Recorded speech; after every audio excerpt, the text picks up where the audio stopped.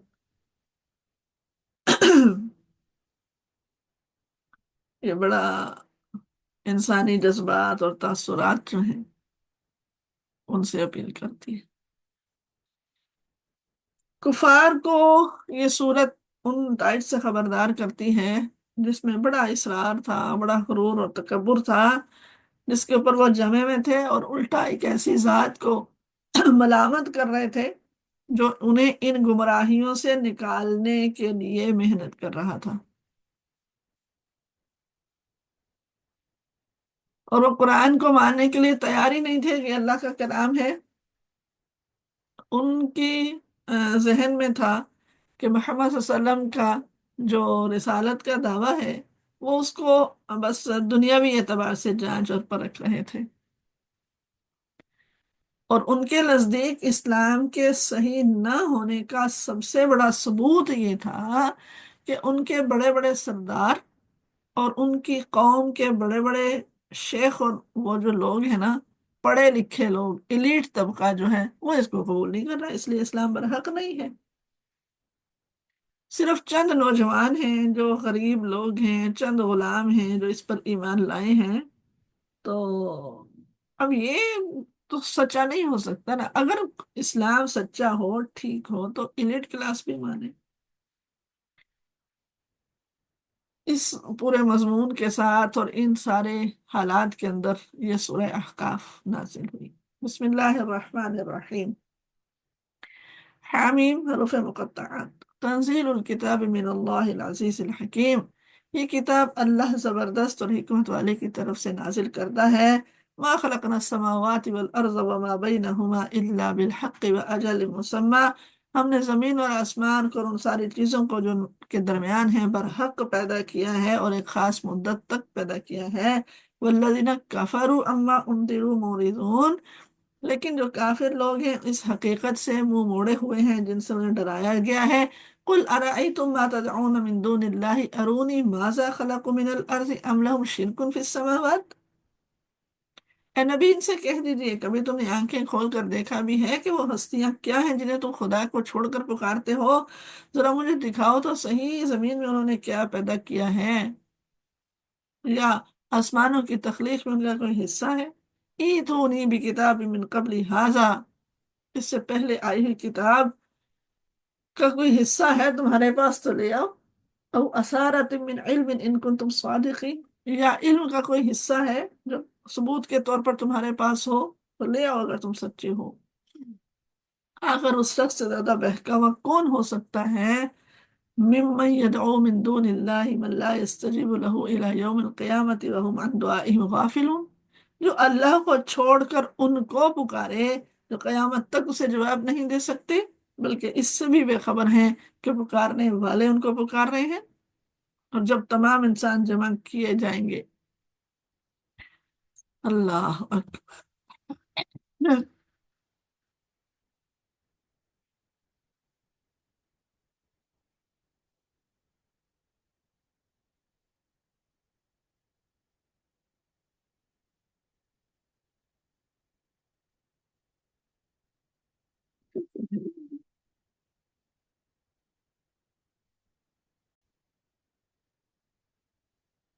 وَإِذَا حُشِرَ النَّاسُ كَانُوا لَهُمْ أَعْدَاءً وَكَانُوا بِعِبَادَتِهِمْ كَافِرِينَ، اور جب تمام انسان جمع کیے جائیں گے تو ان کے جو دشمن ان کے لیے وہ دشمن ہو جائیں گے، وہ لوگ جن کی وہ عبادت کرتے تھے وہ انکار کر دیں گے۔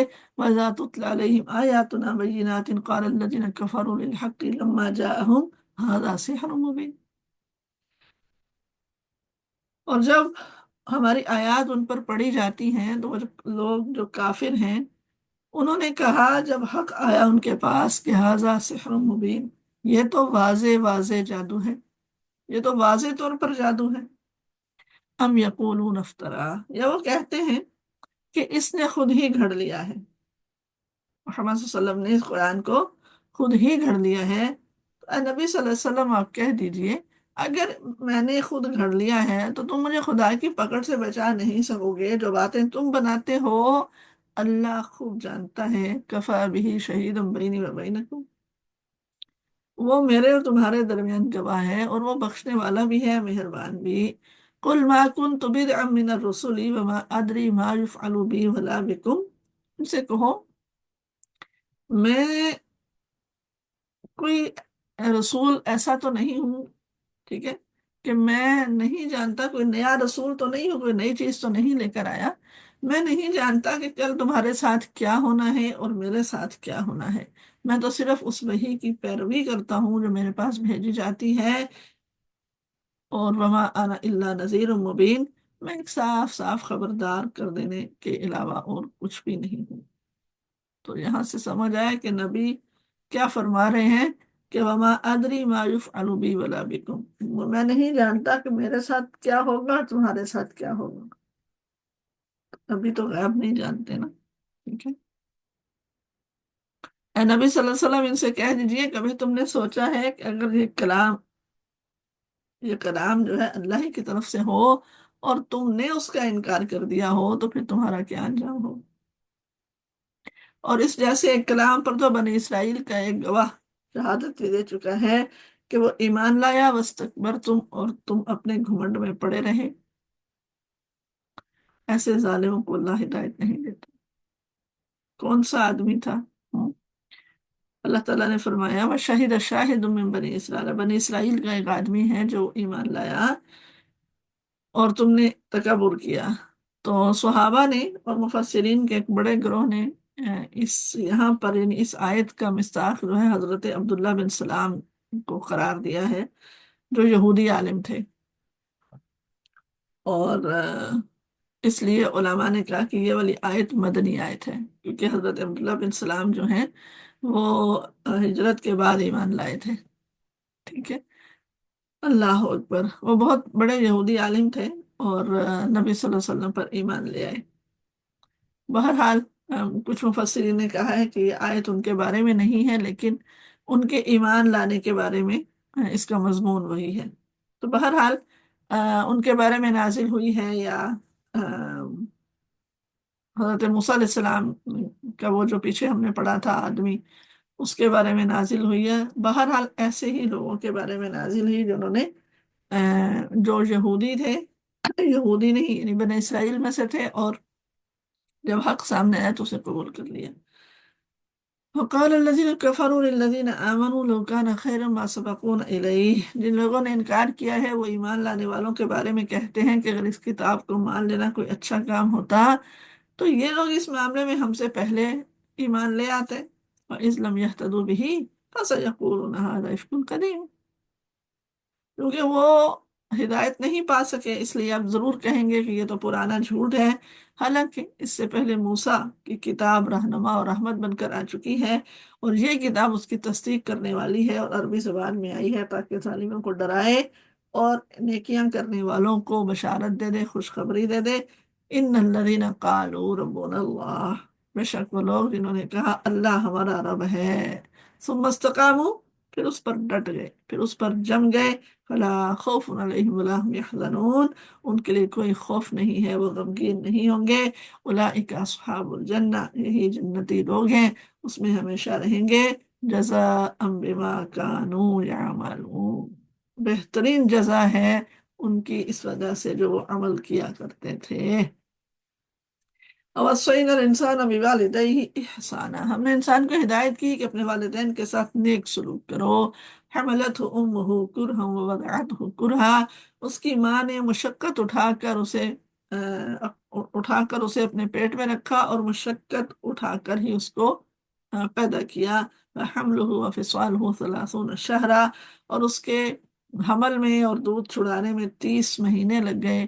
حتی اذا بلغ اشدہ، یہاں تک کہ جب وہ بالغ ہو گیا، جب اپنی طاقت کو پہنچا، وبلغ 40 سنہ، اور 40 سال کا ہو گیا، تو اس نے کہا رب اوزعنی ان اشکر نعمتک التي انعمت علی وعلى والدی وان اعمل صالحا ترضاه واصلح لي في ذریتی انی تبت الیک وانی من المسلمین۔ تو اس آدمی نے کہا اے اللہ، اے میرے رب مجھے توفیق عطا فرما کہ میں تیری نعمتوں کا شکر ادا کروں جو تو نے مجھے اور میرے والدین کو عطا فرمائی، اور ایسا نیک عمل کروں جس سے تو راضی ہو جائے، اور میری اولاد کو بھی نیک بنا کر مجھے سکون دے دے، مجھے سکھ دے دے۔ میں تیری طرف رجوع کرتا ہوں اور میں تیرا فرما بردار ہوں، اور میں انی من المسلمین، فرما بردار لوگوں میں سے ہوں۔ سبحان اللہ، اللہ اکبر کبیرہ۔ ایک یہ دعا ہے، تو اس کے بارے میں علماء نے بہت بات کی ہے، ٹھیک ہے، اور کہ انسان جب 40 سال کا ہو جائے اس کے بعد یہ دعا اس کو اس کی زندگی کا حصہ ہونی چاہیے، ٹھیک ہے، پہلے بھی ہو سکتی ہے، کوئی منع نہیں ہے، لیکن اللہ تعالیٰ کہتے ہیں کہ جب انسان 40 سال کا ہو جائے تو پھر اس کو چاہیے کہ وہ یہ دعا مانگے۔ تو آپ سب کو یاد ہے یہ والی دعا؟ اگر یاد نہیں ہے تو اس کو یاد کر لیجئے، یہ آپ کا سمجھ لیجئے سبق ہے۔ جس کو یاد ہے وہ بھی آج کلاس کے بعد سنا لے، جس کو یاد نہیں ہے وہ یاد کر کے تو کل سنا لے، ٹھیک ہے۔ ربی اوزعنی ان اشکر نعمتک التي انعمت علی وعلى والدی ونعمل صالحا ترضاه واصلح لي في ذریتی انی تبت الیک وانی من المسلمین، اور درست تلفظ کے ساتھ یاد کریں اور ترجمے کے ساتھ یاد کریں۔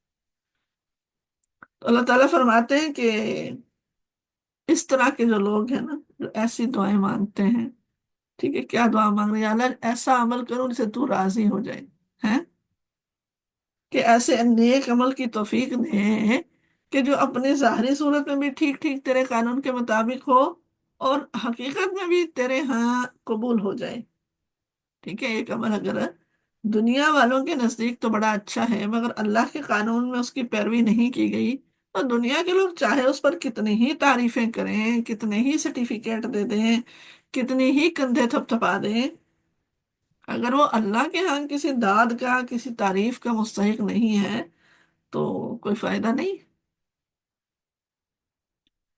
اور ایک دوسری بات اس کے بالکل برعکس دیکھیں کہ ایک عمل ٹھیک ٹھیک شریعت کے مطابق ہوتا ہے، اور اس کی شکل میں کوئی کمی نہیں ہوتی، ٹھیک ہے، بظاہر بالکل وہ نظر سامنے آ رہا ہے، ٹھیک ہے، ارینجمنٹ بالکل شریعت کے مطابق ہے، لیکن نیت خراب ہے، ریا ہے، خود پسندی ہے، ٹھیک ہے، واہ واہ کی کا شوق ہے، یا یہ ہے کہ ہم تو بڑے نیک ہیں، ہم تو یہ کرتے ہیں، لوگ تو بالکل دین پر عمل نہیں کرتے، ہم تو کر رہے ہیں، لوگ تو یہ کرتے ہیں، لوگ تو وہ کرتے ہیں، ہم تو نہیں کرتے۔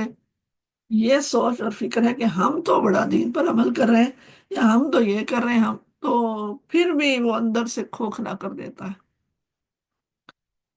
ان اعمال کو جو سامنے سے بالکل شریعت کے مطابق ہے، لیکن اگر پیچھے نیت کھوکھلی ہے، دنیا طلبی ہے، فخر و غرور ہے، یا اپنے آپ کو بڑا سمجھنا ہے، تو وہ عمل بھی اس قابل نہیں رہتا کہ اللہ کے ہاں قبول کیا جائے۔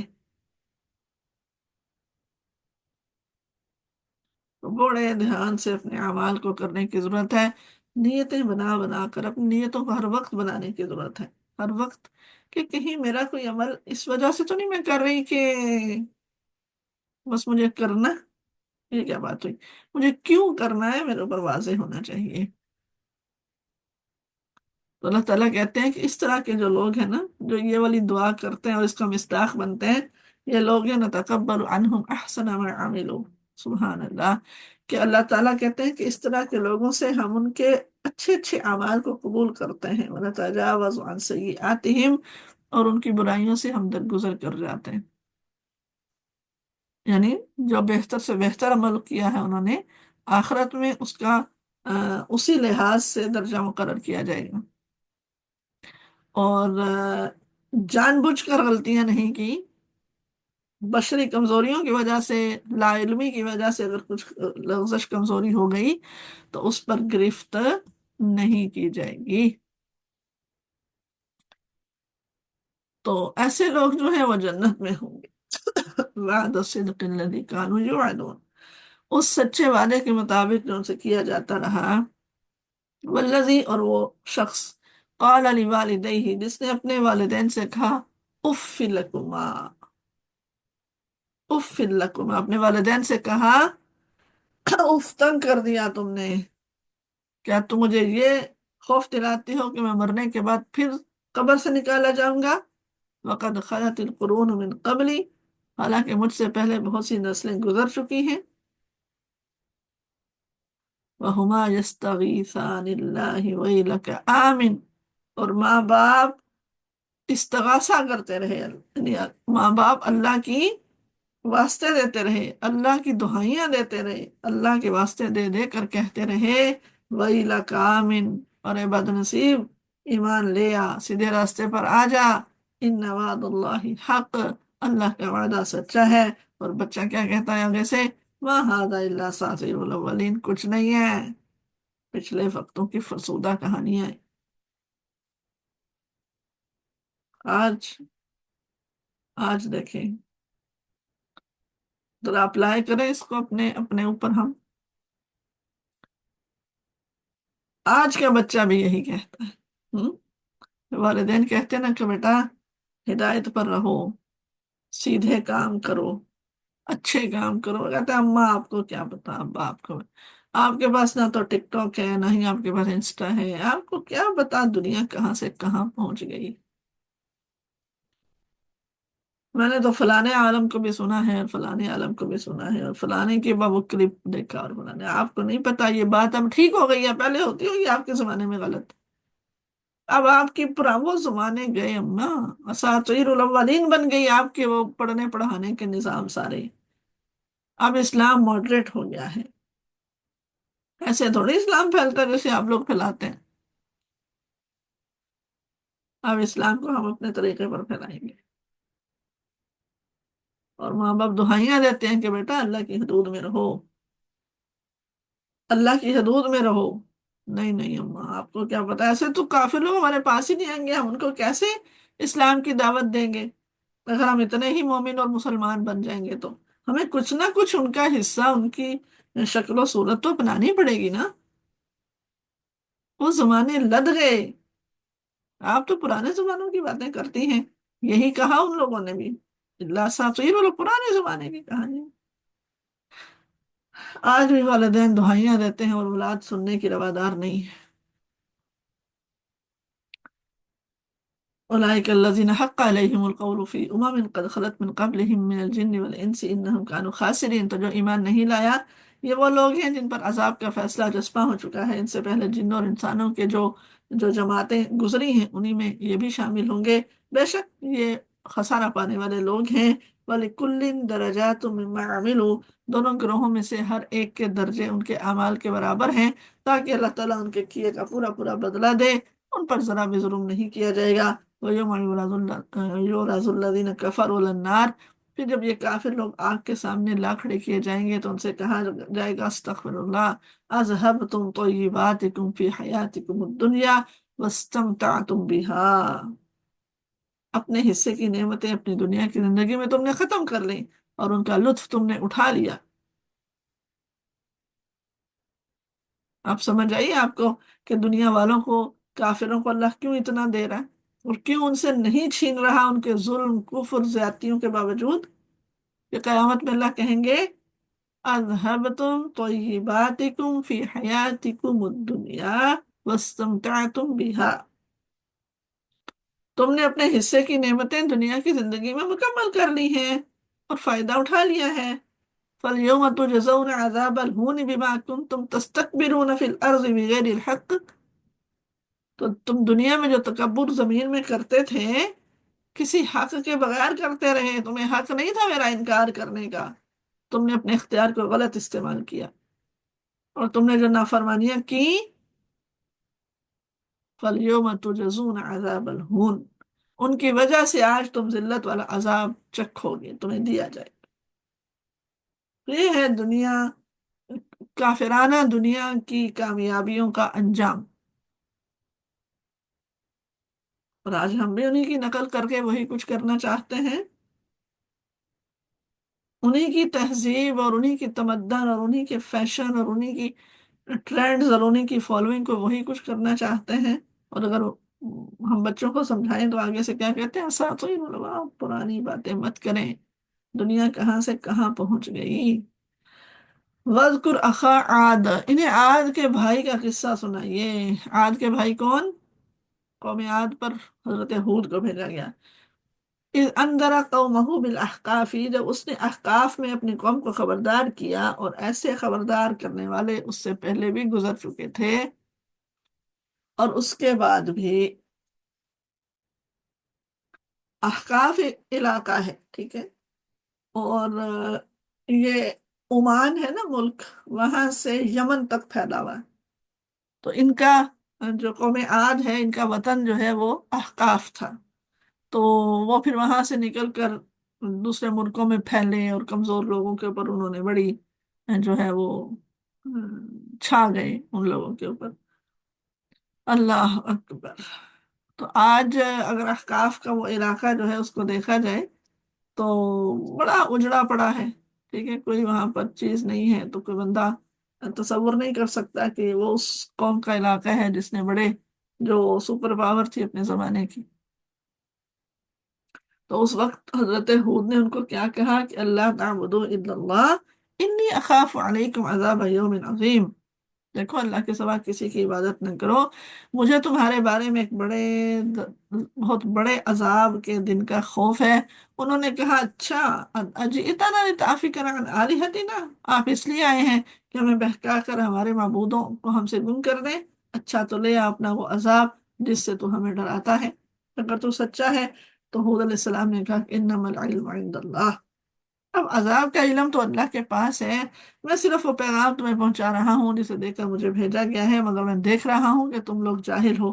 فلما رأوه عارضا مستقبل اودیتهم، پھر جب انہوں نے عذاب کو اپنی وادیوں کی طرف آتے ہوئے دیکھا تو کہنے لگے ھذا عارض ممطرنا، یہ تو بادل ہے جو ہمارے پر برسے گا، بل هو ما استعجلتم به، نہیں نہیں بلکہ یہ تو وہ چیز ہے جس کی تم جلدی مچا رہے، ریح فیہ عذاب علیم، ہوا کا طوفان جس میں دردناک عذاب ہے، اپنے رب کے حکم سے ہر چیز کو تباہ کر ڈالے گا۔ آخر کار ان کا حال یہ ہوا کہ ان کے جو رہنے کی جگہ ہیں ان کے سوا اور کچھ بھی نظر نہیں آتا تھا۔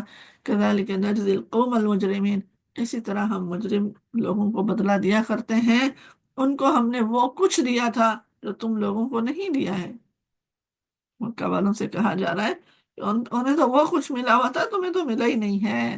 ان کو ہم نے کان، آنکھیں اور دل سب کچھ دے رکھا تھا، مگر وہ نہ کان ان کے کسی کام آئے، نہ آنکھیں نہ دل، کیونکہ وہ اللہ کی آیات کا انکار کرتے تھے اور اسی چیز کے پھیرے میں آ گئے جس کا وہ مذاق اڑایا کرتے تھے۔ وَلَقَدْ أَهْلَكْنَا مَا حَوْلَكُم مِّنَ الْقُرَىٰ وَصَرَّفْنَا الْآيَاتِ لَعَلَّهُمْ يَرْجِعُونَ، تمہارے آس پاس کے علاقوں میں بہت سی بستیوں کو ہم نے ہلاک کیا ہے، ہم نے اپنی آیات بھیج کر بار بار مختلف طریقوں سے لوگوں کو سمجھایا کہ شاید وہ باز آ جائیں۔ پھر کیوں نہ ان ہستیوں نے ان کی مدد کی جنہیں اللہ کو چھوڑ کر انہوں نے اللہ کے قریب جانے کا ذریعہ سمجھتے ہوئے معبود بنا لیا تھا، بلکہ وہ تو گم ہو گئے ان سے۔ وَذَلِكَ إِفْكُهُمْ وَمَا كَانُوا يَفْتَرُونَ، اور یہ جھوٹ تھا اور جو انہوں نے جھوٹ گھڑے ہوئے تھے۔ وَإِذْ صَرَفْنَا إِلَيْكَ نَفَرًا مِّنَ الْجِنِّ يَسْتَمِعُونَ الْقُرْآنَ، اور جب ہم جنوں کے ایک گروہ کو آپ کی طرف لے کر آئے تاکہ وہ قرآن کو سنیں، تاکہ وہ قرآن کو سن لیں۔ فَلَمَّا حَضَرُوهُ، تو جب اس جگہ پہنچے، جب نبی صلی اللہ علیہ وسلم قرآن پڑھ رہے تھے، قَالُوا أَنصِتُوا، جب وہ پہنچے نا، یعنی یوں ہی راستے میں جا رہے تھے، راستے میں رسول اللہ صلی اللہ علیہ وسلم کو قرآن پڑھتے ہوئے سنا، تو ایک کہا انصتوا، خاموش ہو جاؤ۔ فلما قضی، جب قرآن پڑھا جا چکا، ولوا الی قومہم منذرین، تو اپنے قوم کی طرف وہ خبردار کرنے والے بن کر لوٹے۔ قالوا یا قومنا، کہنے لگے اے ہمارے قوم، انا سمعنا کتابا، ہم نے ایک کتاب کو سنا ہے، انزل من بعد موسیٰ، جو موسیٰ کے بعد نازل ہوئی ہے، مصدقا لما بین یدیہ یہدی الی الحق والی طریق مستقیم، تصدیق کرنے والی ہے اپنے سے پہلی آئی ہوئی کتابوں کی، اور رہنمائی کرتی ہے حق کی اور سیدھے راستے کی۔ یا قومنا، اے ہمارے قوم، یہ جن کہہ رہے ہیں اپنی قوم کو جا کے، اے ہماری قوم، اجیبو داعی اللہ، اللہ کی طرف بلانے والے کی دعوت کو قبول کر لو اور اس پر ایمان لے آؤ۔ یغفر لکم من ذنوبکم ویجیرکم من عذاب علیم، اور تمہارے گناہوں کو بخش دے گا اور تمہیں دردناک عذاب سے بچا لے گا۔ اور جو کوئی اللہ کے دائی کی بات نہ مانے، فَلَيْسَ بِمُعْجِزٍ فِي الْأَرْضِ وَلَيْسَ لَهُ مِن دُونِهِ أَوْلِيَاء، وہ نہ زمین میں خود کوئی طاقت رکھتا ہے کہ اللہ کو عاجز کر دے، اور نہ اس کے دوست اور سرپرست ہے کہ اللہ سے اس کو بچا لے۔ ایسے لوگ کھلی گمراہی میں پڑے ہوئے ہیں۔ أَوَلَمْ يَرَوْا أَنَّ اللَّهَ الَّذِي خَلَقَ السَّمَاوَاتِ وَالْأَرْضَ وَلَمْ يَعْيَ بِخَلْقِهِنَّ بِقَادِرٍ عَلَىٰ أَن يُحْيِيَ الْمَوْتَىٰ، اور کیا ان لوگوں کو سمجھ نہیں آتا کہ جس اللہ نے یہ زمین اور آسمان پیدا کی اور ان کو بناتے ہوئے وہ تھکا نہیں تھا، وہ ضرور اس بات پر قادر ہے کہ مردوں کو زندہ کر دے۔ کیوں نہیں، یقیناً ہر چیز پر قدرت رکھتا ہے۔ جس روز یہ کافر لوگ آگ کے سامنے لائے جائیں گے، ان سے پوچھا جائے گا الیس ھذا بالحق، کیا یہ حق نہیں ہے؟ قالوا بلی وربنا، کہیں گے ہاں ہمارے رب کی قسم یہ حق ہے۔ قال فذوقوا العذاب بما کنتم تکفرون، تو اللہ تعالیٰ فرمائیں گے اچھا اب چکھو عذاب کو اپنے انکار کی وجہ سے۔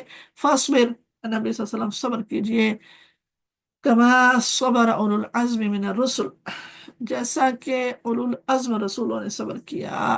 ولا تستعجل لهم، اور ان کے معاملے میں جلدی نہ کیجئے۔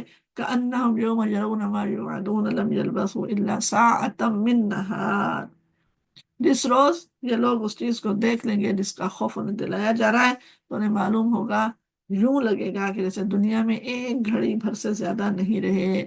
بلاغ، بات پہنچا دی گئی۔ فَلْيُهْلَكْ إِلَّا الْقَوْمُ الْفَاسِقُونَ، اب کیا نافرمان لوگوں کے سوا کوئی اور ہلاک ہوگا؟ اللہ اکبر کبیرہ۔ تو یہ دعوت کا ایک اسلوب ہے اور ایک طریقہ ہے جو اس صورت کے اندر ہم نے دیکھا کہ حضور نبی کریم صلی اللہ علیہ وسلم کو اللہ تعالیٰ نے بتایا اور سکھایا اور پڑھایا ہے، اور ابتدائی زمانے کی یہ صورت ہے، ٹھیک ہے۔ تو اس سے کیا سمجھ آتا ہے کہ جب حالات ناموافق ہو جائیں تو وہاں پر صبر کرنا ہے، وہاں پر صبر کرنا ہے، کیسا؟ جیسا ہم سے پہلے لوگوں نے صبر کیا۔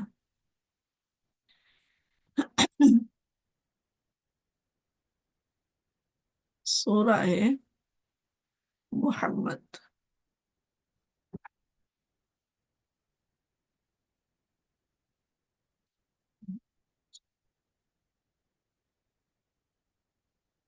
سورہ محمد جو ہے، اس میں یہ نام نامی اس کے میں گرامی آیا ہے حضور نبی کریم صلی اللہ علیہ وسلم کا، تو آیت نمبر 2 کے اندر۔ اس کے علاوہ اس سورت کا نام سورۃ قتال بھی ہے، ٹھیک ہے، کہ اس میں یہ تقریباً ہجرت مدینہ کے بعد مدینہ طیبہ میں سورۃ الصف نازل ہوئی، جب جنگ کا حکم تو دیا جا چکا تھا مگر ابھی جنگ ہوئی نہیں تھی۔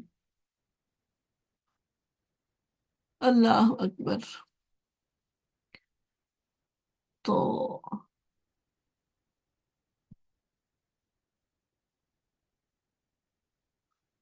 بسم اللہ الرحمن الرحیم۔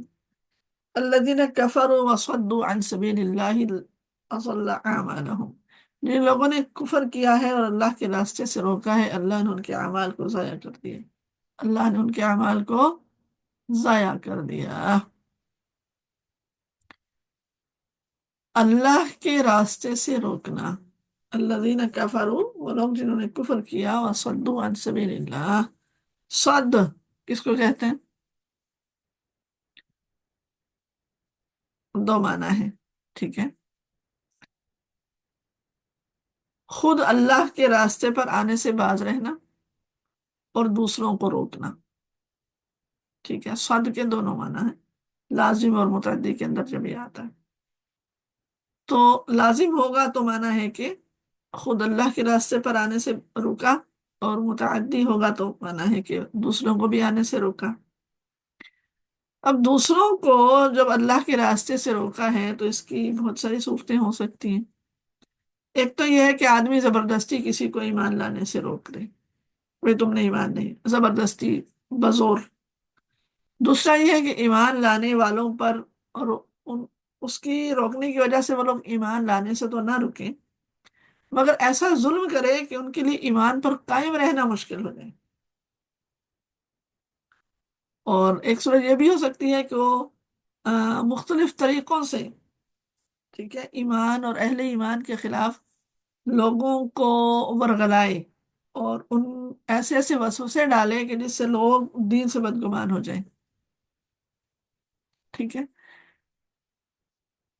تو آپ اگر دیکھیں صدو عن سبیل اللہ، اللہ کے راستے سے روکنا، کہیں ہم بھی تو نہیں اللہ کے راستے سے روکتے، کہیں ہم تو اللہ کے راستے سے روکنے کا سبب تو نہیں بنتے ہیں لوگوں کو؟ ہم؟ اپنا جائزہ لینا چاہیے۔ جو ہم نے معنی بیان کی ان میں اگر ہم غور کریں کہ کسی کو زبردستی روکنا اللہ کے راستے پر عمل کرنے سے، اللہ کے احکامات پر چلنے سے، کسی کو زبردستی روک دینا کہ ہاں بھئی تم نے یہ کام نہیں کرنا، جس کا زور ہے وہ روک دے کہ تم نے اللہ کے احکامات پر عمل نہیں کرنا۔ دوسری بات یہ کہ چلیں اتنی، ایک ایمان لانے والا تو اب کچھ ایمان کا اگر اس کے اندر ہوتا ہے تو وہ واضح طور پر تو کسی کو خیر سے نہیں کہہ سکتا کہ تم یہ اللہ کا حکم نہ مانو، ٹھیک ہے، واضح طور پر تو نہیں کہتا ہے، لیکن ذہنی ٹینشن اتنی دے دینا، باتیں اتنی کرنا، حالات ایسے پیدا کر دینا، ڈسکشنز کرتے رہنا کہ اس انسان کو اس اللہ کے احکام پر قائم رہنا مشکل ہو جائے، ٹھیک ہے۔ خود وہ کہہ تو نہیں رہے لوگ کہ تم یہ کام نہ کرو، انہیں ڈر ہے کہ ہمارا ایمان بھی نہ ضائع ہو جائے نا، وہ یہ کہہ نہیں رہے ہیں کہ تم نہ کرو، لیکن حالات ایسے پیدا کر رہے ہیں وہ بیچارہ کرنے کے قابل ہی نہیں رہتا، اتنے مشکل حالات پیدا کرتا ہوں کہ اس کے لیے استقامت اختیار کرنا بہت مشکل ہو جائے، یہ بھی اللہ کے راستے سے روکنا ہے۔ اب حالات کیسے پیدا کریں گے؟ باتیں کریں گے، ٹھیک ہے، دوسرے لوگوں کو کہیں گے، خود سنائیں گے، یا پھر یہ بات بھی نہیں کرتے ہیں، ٹھیک ہے، روکتے بھی نہیں ہیں چلیں، اتنی جرت نہیں ہوتی نا کچھ لوگوں میں، کہ نہ تو وہ منع کرتے ہیں، ٹھیک ہے، اور نہ ہی وہ اتنے آپ کے قریب ہوتے ہیں کہ آپ کے لیے حالات کو مشکل کر دیں، ایسا بھی نہیں اب کر پا رہے ہوتے ہیں، تو اب پھر تیسری صورت جو رہ جاتی ہے نا، وہ یہ رہ جاتی ہے کہ دوسرے لوگوں کو، آس پاس کے اس فرد کے قریبی دوستوں کو، رشتہ داروں کو، آ، اس کے متعلقین کو اتنا ورغلائیں گے، اور عجیب و غریب قسم کی بدگمانیاں اور وسوسے اور بری بری باتیں یا ان کی کوئی کمزوریاں سامنے لا لا کر کہ لوگ بدگمان ہو جائیں، لوگ بدگمان ہو جائیں، یہ سب اللہ کے راستے سے روکنے کی صورتیں ہیں، لوگوں سے دور کر دیں، یا دیندار لوگوں سے دوسرے لوگوں کو کہیں کہ ہاں چھڈو جی، وہ کیا ہے، اس کی کیا، وہ تو خود ایسی ہیں، وہ آپ کو نہیں پتا، توبہ کرو، میں تو ان کے گھر میں آتی جاتی ہوں نا، ہمارا تو اٹھنا بیٹھنا ہے ان کے ساتھ، ہماری تو روز کی بات ہوتی ہے، ہم تو آتے جاتے رہتے ہیں، آپ تو کبھی گئے نہیں ہے نا، ہمیں پتا ہے کیا ہے اصل صورتحال، غمی خوشی میں تو ہم شرکت کرتے ہیں، تو کسی کی اگر کوئی کمزوری ہے تو اس کے اوپر لوگوں کو متنفر کرنا، تو یہ سب اللہ کے راستے سے روکنے کی باتیں ہیں، اور یہ وہ سارے کام ہیں جو کافر لوگوں نے کیا، تو ہمیں نہیں کرنے چاہیے، اگر ایسا کرتے ہیں تو اللہ تعالیٰ نے اعمال کو ضائع کر دیا، اضل اعمالهم، اگر ہم کریں گے تو اچھے اعمال ضائع ہو جائیں گے، اور کافروں کے لیے گمراہی ہے کہ اللہ ان کو گمراہ کر دے گا۔ والذین آمنوا وعملوا الصالحات، جو لوگ ایمان لائے، نیک اعمال کیے، وآمنوا بما نزل علی محمد، اور اس چیز کو مان لیا جو محمد صلی اللہ علیہ وسلم پر نازل ہوئی، اور وہ سراسر حق ہے ان کے رب کی طرف سے، تو ایسے لوگ کیا کیا، اللہ نے ان کی برائیوں سے دور کر دیا، ان کا حال درست کر دیا، یہ اس لیے کہ کفر کرنے والوں نے باطل کی پیروی کی، اور وہ لوگ جو ایمان لائے ہیں انہوں نے حق کی پیروی کی جو ان کے رب کی طرف سے آیا ہے، اس طرح اللہ لوگوں کو ان کی ٹھیک ٹھیک حیثیت بتا دیتا ہے، اس طرح اللہ تعالیٰ لوگوں کے لیے ان کی مثالیں دیتا ہے، ٹھیک ہے، یعنی ان کی پوزیشن بتا دیتا ہے، فَإِذَا لَقِيتُمُ الَّذِينَ كَفَرُوا فَضَرْبَ الرِّقَابِ، پس جب ان کافروں سے تمہاری ملاقات ہو، یعنی جنگ ہو، تو پہلا کام گردنیں مارنا ہے، یہاں تک کہ جب ان کو اچھی طرح کچل دو، تب قیدیوں کو مضبوطی کے ساتھ باندھ لو، اس کے بعد تم ان کے ساتھ احسان کرو یا فدیے کا معاملہ کر لو، یہاں تک کہ لڑائی اپنے ہتھیار کو ڈال دے، اپنے ہتھیار کو نیچے رکھ دے۔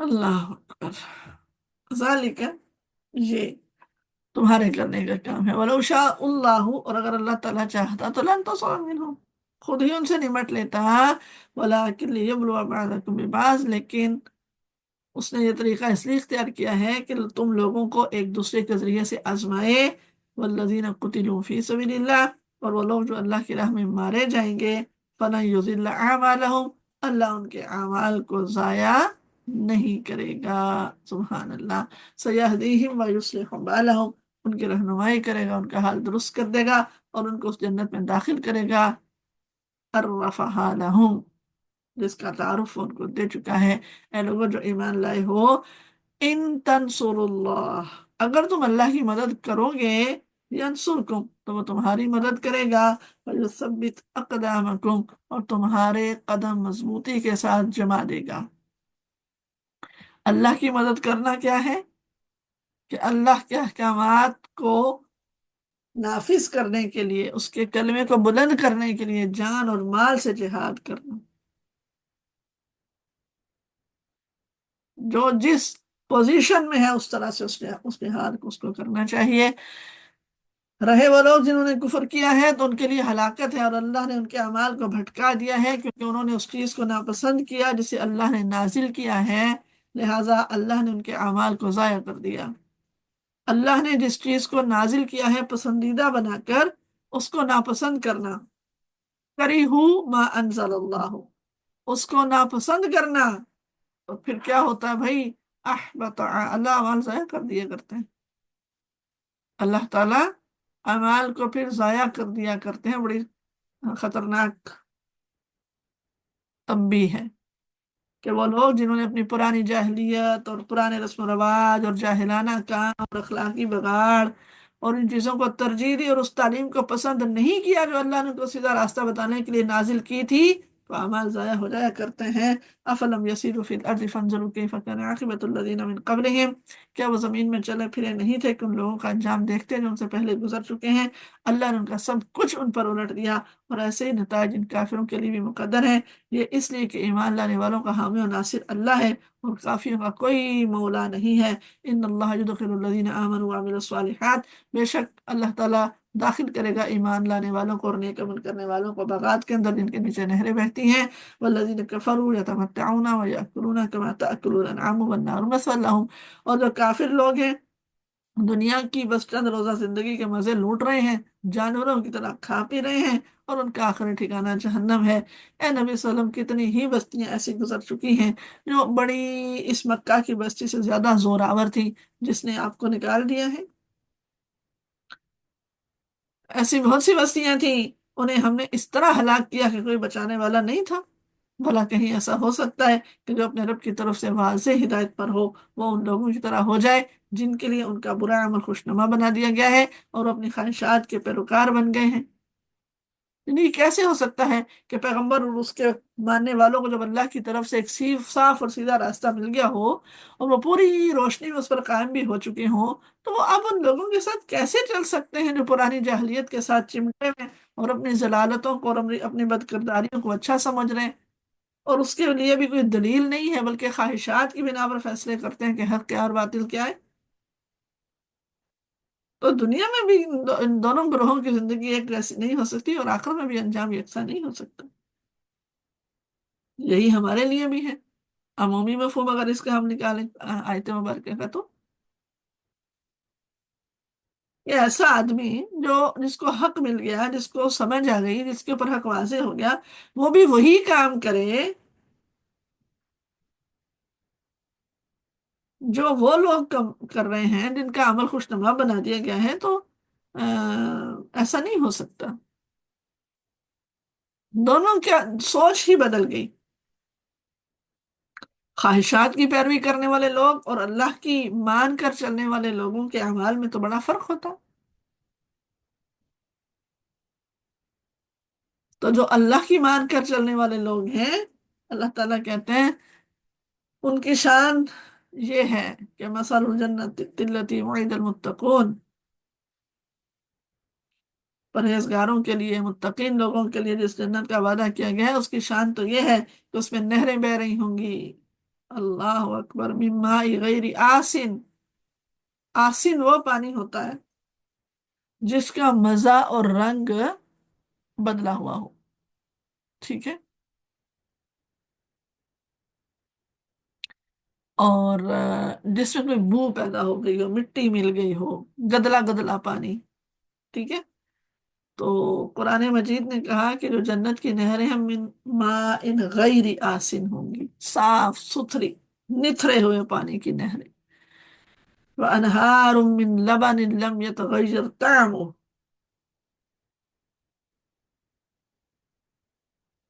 اور ایسے دودھ کی نہریں بہ رہی ہوں گی جس کے مزے میں ذرا فرق نہیں آیا ہوگا۔ سبحان اللہ۔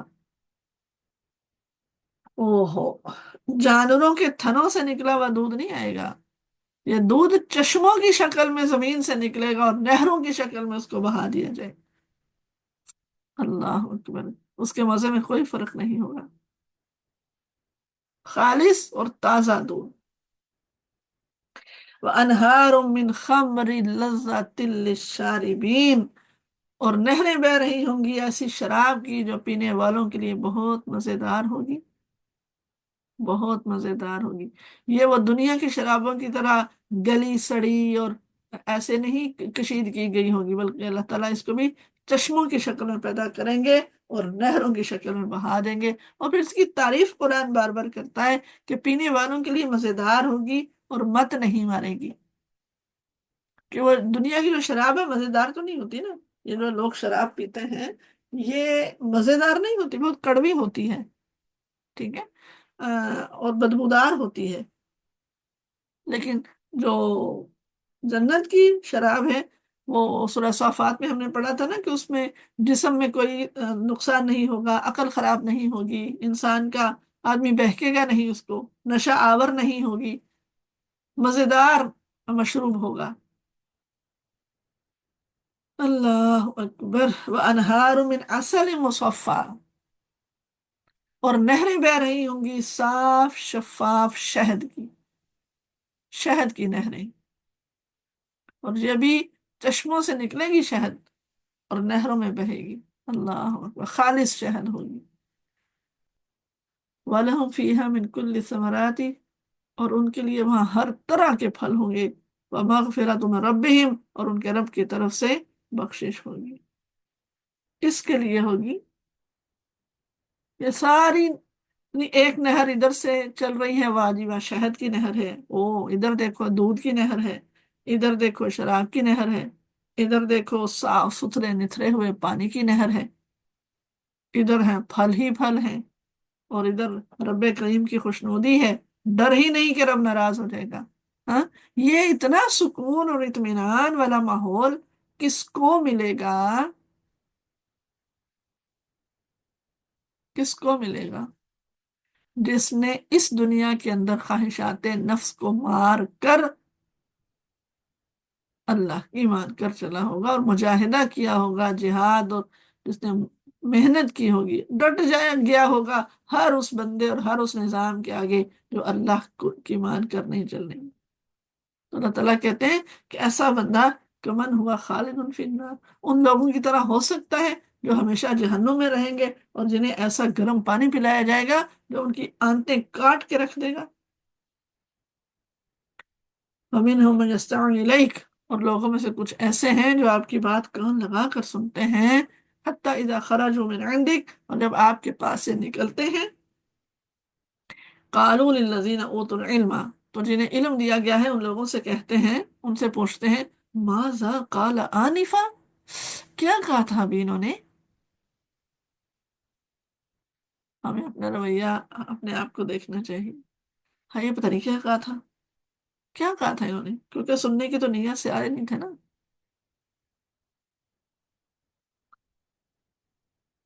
سننے کی نیت سے، پڑھنے کی نیت سے، اہتمام کی نیت سے تو وہ لوگ آتے ہی نہیں تھے۔ ہمیں اپنا بھی جائزہ لینا چاہیے، ہم بھی اللہ کے اسی کلام کو سنتے اور پڑھتے ہیں جو اسی نبی پر اترا ہے، اور وہی جبریل لے کر آئے، وہی قرآن ہے۔ کیا ہم ایسے ہی لاپرواہی سے سنتے ہیں کہ بس کانوں میں آواز پڑ رہی ہے اللہ اللہ خیر صلی اللہ، ہم لیٹے ہوئے ہیں، سیدھے الٹے پڑے ہوئے ہیں، ہم، چل پھر رہے ہیں، بس فون پہ آن کر دیا، لنک آ گیا ہے نا، سوکھا ہی کام ہے، لنک آ جاتا ہے، کلک کرو اور بیٹھ جاؤ، اللہ اللہ خیر صلی اللہ، ادھر لنک کلک کر دیا، ادھر اپنے سارے کام نمٹا لیے، لو جی 2 گھنٹے میں اتنا کام ہو جاتا ہے، ساتھ ساتھ نفس نے تسلی دے دی کہ تم نے دورہ قرآن بھی سنا ہے، نفس نے تھپ تھپا دیا، ہاں بھائی تم نے، لو جی دورہ قرآن بھی سنا، ساتھ ساتھ اتنی پنڈل کپڑوں کی بھی استری ہو گئی، برتن بھی صاف کر دیے، کچن بھی ہو گیا، آج افطاری بنانی ہے، ٹھیک ہے، اس کا آدھا کام بھی کر لیا، لو جی میں نے تو پوری الماری صاف کر لی، کپڑے دھونے تھے لانڈری میں بھی چلے گئے، لو میں نے تو ساری مشینیں، بھائی 2 گھنٹے دورہ قرآن لگا لو، ساتھ ساتھ سارے کام ہو جاتے ہیں۔ تو نفس انسان کو تسلی دیتا ہے کہ تم نے تو 2 گھنٹے سنا ہے اللہ کا قرآن، وہ سننا نہیں ہوتا، وہ اہتمام نہیں ہے، وہ قرآن کا حق نہیں ہے، وہ قرآن کی منزل اور قرآن کا مقام نہیں پہچانا ہے، جو اس طرح کی صورتحال ہے، یا لیٹے ہوئے ڈھیلے ڈالے ہو کر بستر کے اندر، نہیں، اور جب پوچھیں کہ بھئی آج کیا پڑھا، آج کیا سوال تھا، کیا پتہ ہی نہیں، دوسروں سے پوچھ رہے ہیں کیا پڑھا تھا، آج اللہ ہمیں تو سمجھ نہیں، نیند کے جھٹکے میں جھٹکا آ رہا، کیا کہا تھا انہوں نے ابھی؟ ڈرنا چاہیے ایسی صورتحال سے، اس وقت کے کفار اور مشرکین مکہ بھی یہی کیا کرتے تھے، منافقین یہ وہ ہاں بظاہر سن رہے ہیں. کیا ہم نے بات کی تھی نا کہ ہمیں چاہیے کہ ہم 2 گھنٹے کے لیے ہٹ کٹ جایا کریں ہر چیز سے. ہٹ کٹ جایا کریں ہر چیز سے، موتقف ہو جایا کریں. 2 گھنٹہ قرآن کے ساتھ لگانا ہوتا ہے نا. قرآن کے ساتھ تو قرآن کے لیے بیٹھ رہے ہیں، مصلی لے کر بیٹھ رہے ہیں، کرسی پر بیٹھ رہے ہیں، اپنی ایک کمرے میں بیٹھے آرام سے. بھئی اب یہ 2 گھنٹے میں نے اعتکاف کیے ہیں قرآن مجید کے ساتھ. تو روزانہ کا آج 32واں دن ہے، 32 اعتکاف تو ہو ہی سکتے تھے ہمارے 2 2 گھنٹے. کوئی تھوڑی کمائی تو نہیں ہے اگر ہم اس کو اخلاص کے ساتھ کریں تو.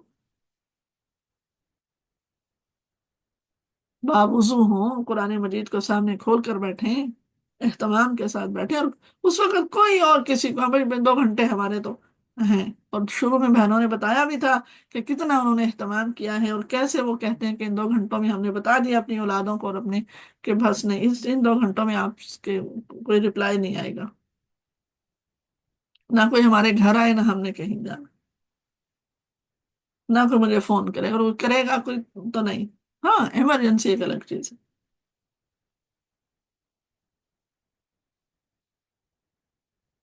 تو اگر ایسا کرتے ہیں نا تو اللہ تعالیٰ پھر سمجھ بھی اتنی ہی دیتے ہیں، پھر قرآن سمجھ بھی اتنا ہی آتا ہے. کیا ہے اولئک الذین طبع اللہ علی قلوبہم واتبعوا اہواءہم، یہ وہ لوگ ہیں جن کے دلوں پر اللہ نے ٹھپا لگا دیا اور اپنی خواہشات کے پیرو بنے ہوئے. پھر دل سمجھتے نہیں ہیں. اللہ تعالیٰ ہمیں ان لوگوں میں شامل نہ کرے.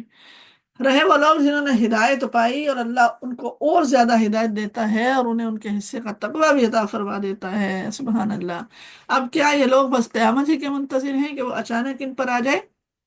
فقد جاء اشراطها، نشانیاں تو اس کی آ گئی ہیں. وَأَنَّىٰ لَهُمْ إِذَا جَاءَتْهُمْ ذِكْرَهُمْ، جب وہ خود آ جائے گی قیامت، جب قیامت خود آ جائے گی تو لوگوں کے لیے نصیحت کو قبول کرنے کا تو موقع کون سا ہے جو رہ جائے گا؟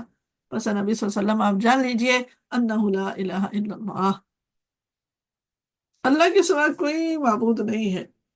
اللہ کے سوا کوئی معبود نہیں ہے. بخشش طلب کیجیے اپنے قصوروں کی، اور مومن مردوں اور عورتوں کی بھی. اللہ تعالیٰ آپ لوگوں کے اعمال کو بھی جانتا ہے اور آپ کے ٹھکانے سے بھی واقف ہے. وَيَقُولُ الَّذِينَ آمَنُوا لَوْلَا نُزِّلَتْ سُورَةٌ، جو لوگ ایمان لائے ہیں وہ کہہ رہے ہیں کہ کوئی سورت کیوں نہیں نازل کی جاتی، ٹھیک ہے، جنگ کے لیے جس میں جنگ کا حکم دیا جائے. فَإِذَا أُنزِلَتْ سُورَةٌ مُحْكَمَةٌ، اور جب کوئی سورت نازل کی گئی جس میں جنگ کا ذکر تھا، تو آپ نے دیکھا کہ وہ لوگ جو منافق ہیں، جن کے دلوں میں بیماری ہے، وہ آپ کی طرف ایسے دیکھ رہے جیسے موت ہی پڑ گئی ہے. نظر المغشی علیہ من الموت، ایسے جیسے ہائے موت ہی پہ گئی. یہ منافقانہ طرز عمل ہے. ہمارے ساتھ تو نہیں ایسا ہوتا. پہلے بڑا کہتے ہیں یہ سلسلہ بھی شروع کر لیں، یہ ہم بھی کام کر لیں، فلانا کام بھی کر لیں. تو جب وہ اس کی عملی تصویر سامنے آ جاتی ہے، گھر سے نکلنے کی توفیق ہی نہیں،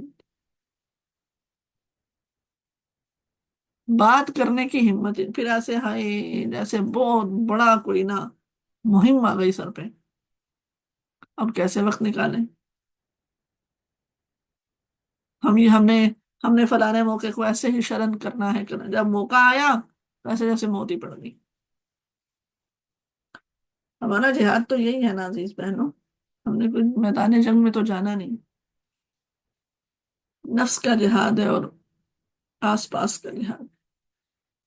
اللہ اکبر. تو اللہ تعالیٰ کہتے ہیں کہ افسوس ان کے حال پر، ان کی زبان پر کیا ہوتا ہے؟ طاعت و قول معروف، فرما برداری کی. ہاں بنے ہوئے بڑے اچھے ہیں، باتیں بہت اچھی اچھی ہیں. جی جی جی، یس یس یس، ہاں جی ہاں جی، نہیں جی نہیں جی، بہت اچھی باتیں. اطاعت کا اقرار ہے اور بڑی پیاری پیاری میٹھی میٹھی باتیں. فَإِذَا عَزَمَ الْأَمْرُ، مگر جب قطعی حکم دے دیا گیا، فَلَوْ صَدَقُوا اللَّهَ لَكَانَ خَيْرًا لَهُمْ، تو اس وقت وہ اللہ سے اپنے وعدے میں سچے نکلتے تو تبھی اچھا تھا. اب کیا تم لوگوں سے اس کے سوا کوئی اور توقع کر سکتے ہیں کہ اگر تم لوگ الٹے منہ پھر گئے تو زمین میں پھر فساد برپا کرو گے اور آپس میں ایک دوسرے کے گلے کاٹو گے؟ یہ لوگ ہیں جن پر اللہ تعالیٰ نے لعنت کی، ان کو اندھا اور بہرا بنا دیا. کیا ان لوگوں نے قرآن پر غور نہیں کیا؟ افلا یتدبرون القرآن، کیا قرآن میں غور و فکر نہیں کرتے ہیں؟ ام علی قلوب اقفالها، یا دلوں پر تالے پڑے ہوئے ہیں، قرآن کی بات ہی سمجھ نہیں آتی، یا تو قرآن پر غور ہی نہیں کرتے، یا غور کرنے کی کوشش تو کرتے ہیں مگر اس کی تعلیمات ان کے دلوں میں اترتی نہیں ہے، کیونکہ دلوں کے اوپر تو انہوں نے تعصب کے اور نفرت کے اور ان چیزوں کے قفل چڑھائے ہوئے۔ ان الذين ارتدوا على ادبارهم من بعد ما تبين لهم الهدى الشیطان سول لهم املا لهم، حقیقت یہ ہے کہ جو لوگ واضح ہدایت ہو جانے کے بعد اس سے پھر گئے، ان کے لیے شیطان نے ان کے کام کو آسان کر دیا اور جھوٹی توقعات کا سلسلہ ان کے لیے لمبا کر دیا۔ شیطان راستے کو آسان کر دیتا ہے، غلط راستے کو پھر ہمارے لیے آسان کر دیتا ہے، نعوذ باللہ۔ اسی لیے انہوں نے کہا ذَلِكَ بِأَنَّهُمْ قَالُوا لِلَّذِينَ كَرِهُوا مَا نَزَّلَ اللَّهُ سَنُطِيعُهُمْ فِي بَعْضِ الْأَمْرِ وَاللَّهُ يَعْلَمُ إِسْرَارَهُمْ، تو منافقین کی یہ بات ہے، اللہ نہ کرے ہم بھی ایسے ہوں۔ اسی لیے انہوں نے اللہ کے نازل کردہ دین کو ناپسند کرنے والوں سے کہہ دیا کہ بعض معاملات میں ہم تمہاری بات بھی مان لیا کریں گے، منافقین ہیں۔ چلو کوئی نہیں، مان لینی چاہیے کبھی کبھی بچوں کی بات بھی، کبھی بہن بھائیوں کی بھی مان، ہر وقت دین دین کا بخار چڑھا رہتا۔ واللہ یعلم اسرارہم، اللہ ان کی خفیہ باتیں جانتا ہے۔ اس وقت کیا حال ہوگا جب فرشتے ان کی روحیں قبض کریں گے، تو یہ بہن بھائی، بیٹیاں بیٹے، نواسے پوتے، بھتیجے بھتیجیاں، یہ بہویں داماد ہیں، خاوند اور بیوی، والدین، سہیلیاں، اس وقت کچھ کر سکتا ہے کوئی؟ جب فرشتے ان کی روحیں قبض کریں گے اور ان کے منہ اور پیٹھوں پر مارتے انہیں لے جائیں گے، کیوں ایسا کریں گے ان لوگوں کے ساتھ؟ اس لیے کہ انہوں نے اس طریقے کی پیروی کی جو اللہ کو ناراض کرنے والا تھا، اور اس کی رضا کا راستہ اختیار کرنا پسند نہ کیا۔ اسی بنا پر فَأَحْبَطَ أَعْمَالَهُمْ، ان کے اعمال ضائع کر دیے۔ ام حسب الذین قلوبہم مرض، کیا وہ لوگ جن کے دلوں میں بیماری ہے یہ سمجھ بیٹھے ہیں کہ اللہ ان کے دلوں کے کھوٹ ظاہر نہیں کرے گا؟ جو لوگ منافقت کی بیماری ہے اندر ہے جن کی،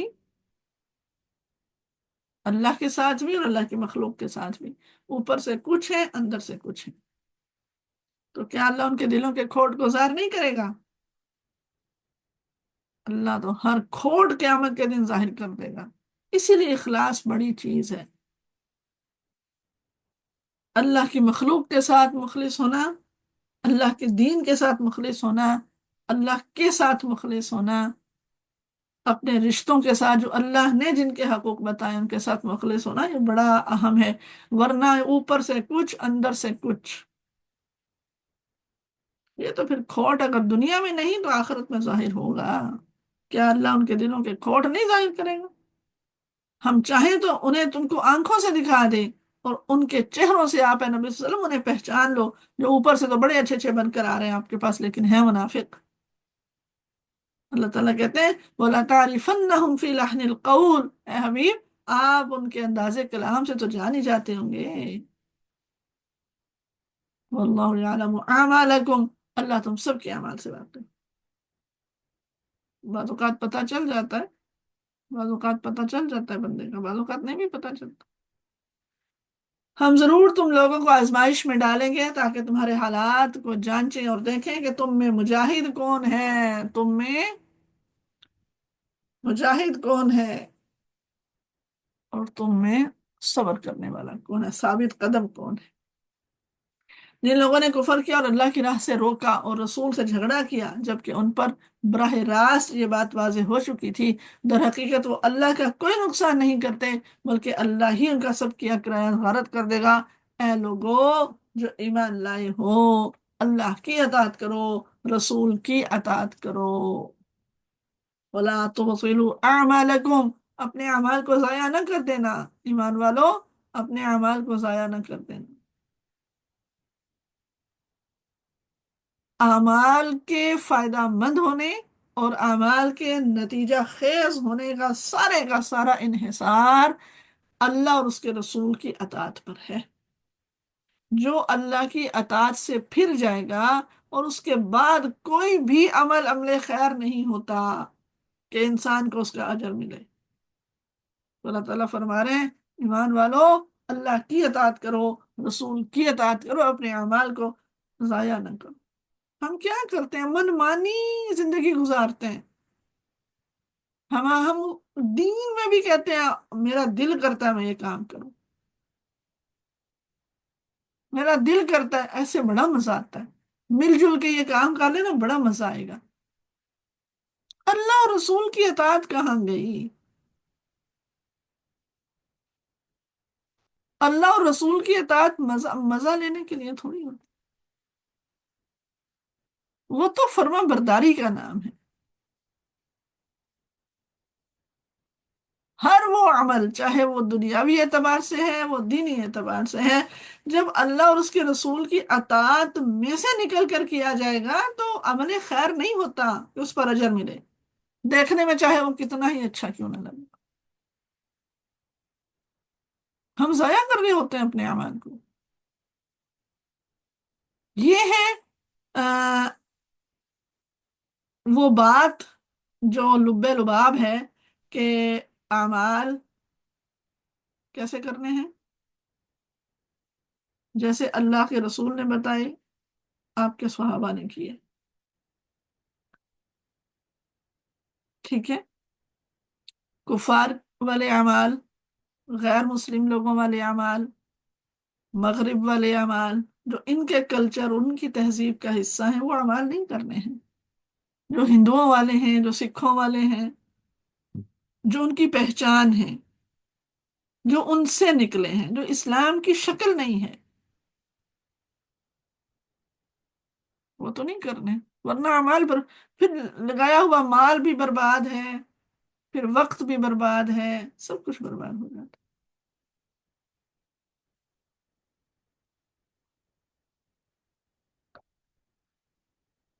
اے لوگوں جو ایمان لائے ہو، اللہ کی اطاعت کرو، رسول کی اطاعت کرو، اپنے اعمال کو ضائع نہ کرو. بے شک وہ لوگ جنہوں نے کفر کیا ہے اور اللہ کے راستے سے روکا ہے اور مرتے دم تک کافر رہے ہیں، تو اللہ ان کو کبھی معاف نہیں کرے گا. وَلَا تَهِنُوا وَتَدْعُوا إِلَى السَّلْمِ وَأَنْتُمُ الْأَعْلَوْنَ وَاللَّهُ مَعَكُمْ وَلَنْ يَتِرَكُمْ أَعْمَالَكُمْ. پس تم کمزور نہ بنو اور صلح کی درخواست نہ کرو. جنگ کی بات ہو رہی ہے، تم ہی غالب رہنے والے ہو، اللہ تمہارے ساتھ ہے اور تمہارے اعمال کو ہرگز ضائع نہیں کرے گا. انما الحیات الدنیا لعب و لہو، یہ دنیا کی زندگی تو کھیل اور تماشا ہے. دنیا کی زندگی کھیل اور تماشا، آخرت کے مقابلے میں اس دنیا کی حیثیت اس کے سوا کچھ نہیں ہے کہ چند روزہ دل کا بہلاوا ہے. یہاں کی کامیابی حقیقی کامیابی نہیں، یہاں کی ناکامی حقیقی ناکامی نہیں، یہاں کی خوشی ہمیشہ کی خوشی نہیں، یہاں کا غم ہمیشہ کا غم نہیں. اصل زندگی آخرت کی زندگی ہے، جس کے لیے انسان کو فکر کرنی چاہیے. دنیا میں بہت کچھ کرنے کو دل کرتا ہے، بہت کچھ غلط کرنے کو دل کرتا ہے، اللہ رسول کے احکامات کے خلاف دل بہت کچھ کرنے کو کرتا ہے، بڑی چیزیں اٹریکٹ کرتی ہیں. اپنا آپ بہت اچھا لگتا ہے، غلط طریقے پہ اپنے آپ کو بنا سنوار کر باہر سب کچھ بہت اچھا لیکن اس کی کوئی حیثیت نہیں ہے. ہمیشہ ہمیشہ پائی جانے والی زندگی ہی اصل ہے. تو یہ دنیا آخرت کے مقابلے میں کچھ نہیں ہے. تو اپنے اس لیے انسان کو چاہیے وَإِن تُؤْمِنُوا، اگر ایمان رکھتے ہو، وَتَتَّقُوا، اور تقوی کے راستے پر راہی بن جاؤ، يُؤْتِكُمْ أُجُورَكُمْ، تو اللہ تمہیں تمہاری اجر دے گا. اوہ، یعنی اگر انسان اپنے اپنے شوق کو، اپنی پسند کو، اپنے نفس پر قابو پا لے، اللہ کے لیے عمل کرتا ہے، يُؤْتِكُمْ أُجُورَكُمْ، تو وہ اجر دے گا، اجر ضائع نہیں کرے گا. وَلَا يَسْأَلْكُمْ أَمْوَالَكُمْ، اور وہ تمہارے سے تمہارے مال تھوڑی مانگ رہا ہے، یعنی وہ غنی ہے. اگر تمہیں اپنے راہ میں خرچ کرنے کے لیے کہتا ہے تو اس لیے نہیں کہ اللہ کو چاہیے، تمہارے ہی اعمال کے اندر ثواب اور اجر بڑھانے کے لیے کہتا ہے. اگر کہیں وہ تمہارے مال تم سے مانگ لے اور سب کے سب تم سے طلب کر لے تو تم بخل کرو گے. وَيُخْرِجْ أَضْغَانَكُمْ، اور وہ تمہارے کھوٹ باہر نکال لائے گا. وہ تمہیں ایسی آزمائش میں نہیں ڈالتا کہ سارے مال خرچ کرو. ورنہ تمہارے کھوٹ ظاہر ہو جائیں۔ کون ہے جو اپنا سارا مال دے دے گا اللہ کے راستے میں؟ اگر اللہ کہے تو اس لیے اللہ ایسا مطالبہ نہیں کرتا۔ تم وہی لوگ ہو کہ تمہیں دعوت دی جا رہی ہے کہ اللہ کی راہ میں مال خرچ کرو، فمنکم من یبخل، تو تم میں سے بخل کرتے ہیں کچھ لوگ، دل ہی نہیں کرتا نکالنے کو، ہاتھ پڑتا ہے ایسے، ہائے یہ بھی دے دیا، ہائے میں زیور ہی دے دوں، ہائے اللہ میں اپنے فلانا سوٹ ہی دے دوں کسی کو، فلانے گھر کی چیز ہی دے دوں، اتنے پیسے جمع کیے ہوئے تو میں نے فلانے فلانے موقع کے لیے ہائے یہی دے دوں، تو میرے پاس کیا رہے گا؟ بخل کر رہے ہیں۔ وَمَن يَبْخَلْ فَإِنَّمَا يَبْخَلُ عَن نَفْسِهِ، تو جو بخل کرتا ہے اپنے ہی آپ سے کرتا ہے، جو بخل کرتا ہے اپنے آپ سے کرتا ہے۔ اللہ واللہ الغنی، اللہ بے نیاز ہے، وَأَنْتُمُ الْفُقَرَاء، اور تم اس کے فقیر ہو، تم اس کے محتاج ہو۔ اس کے بندوں پر آج اپنا مال لگاؤ گے، آج مال خرچ کرو گے، جنت کے اندر تمہارے مال بن رہے ہیں۔ آج کسی کا گھر بنا رہے ہو، جنت میں تمہارا محل بن رہا ہے، کسی کو لباس دے رہے ہو، تمہارے لیے لباس تیار ہو رہے ہیں، کسی کو رزق دے رہے ہو، تمہارے لیے رزق بنائے جا رہے ہیں، کسی کے پانی کا بندوبست کر رہے ہو، تمہارے لیے نہریں اور چشمے بنائے جا رہے ہیں۔ واللہ الغنی، خود نہیں چاہیے اس کو، تم ہی محتاج ہو، دنیا میں بھی آخرت میں بھی۔ وَإِن تَتَوَلَّوْا، اور اگر تم مڑ جاؤ، اگر تم پھر جاؤ، اگر تم منہ موڑ لو، يَسْتَبْدِلْ قَوْمًا غَيْرَكُمْ، اللہ محتاج نہیں ہے تمہارا۔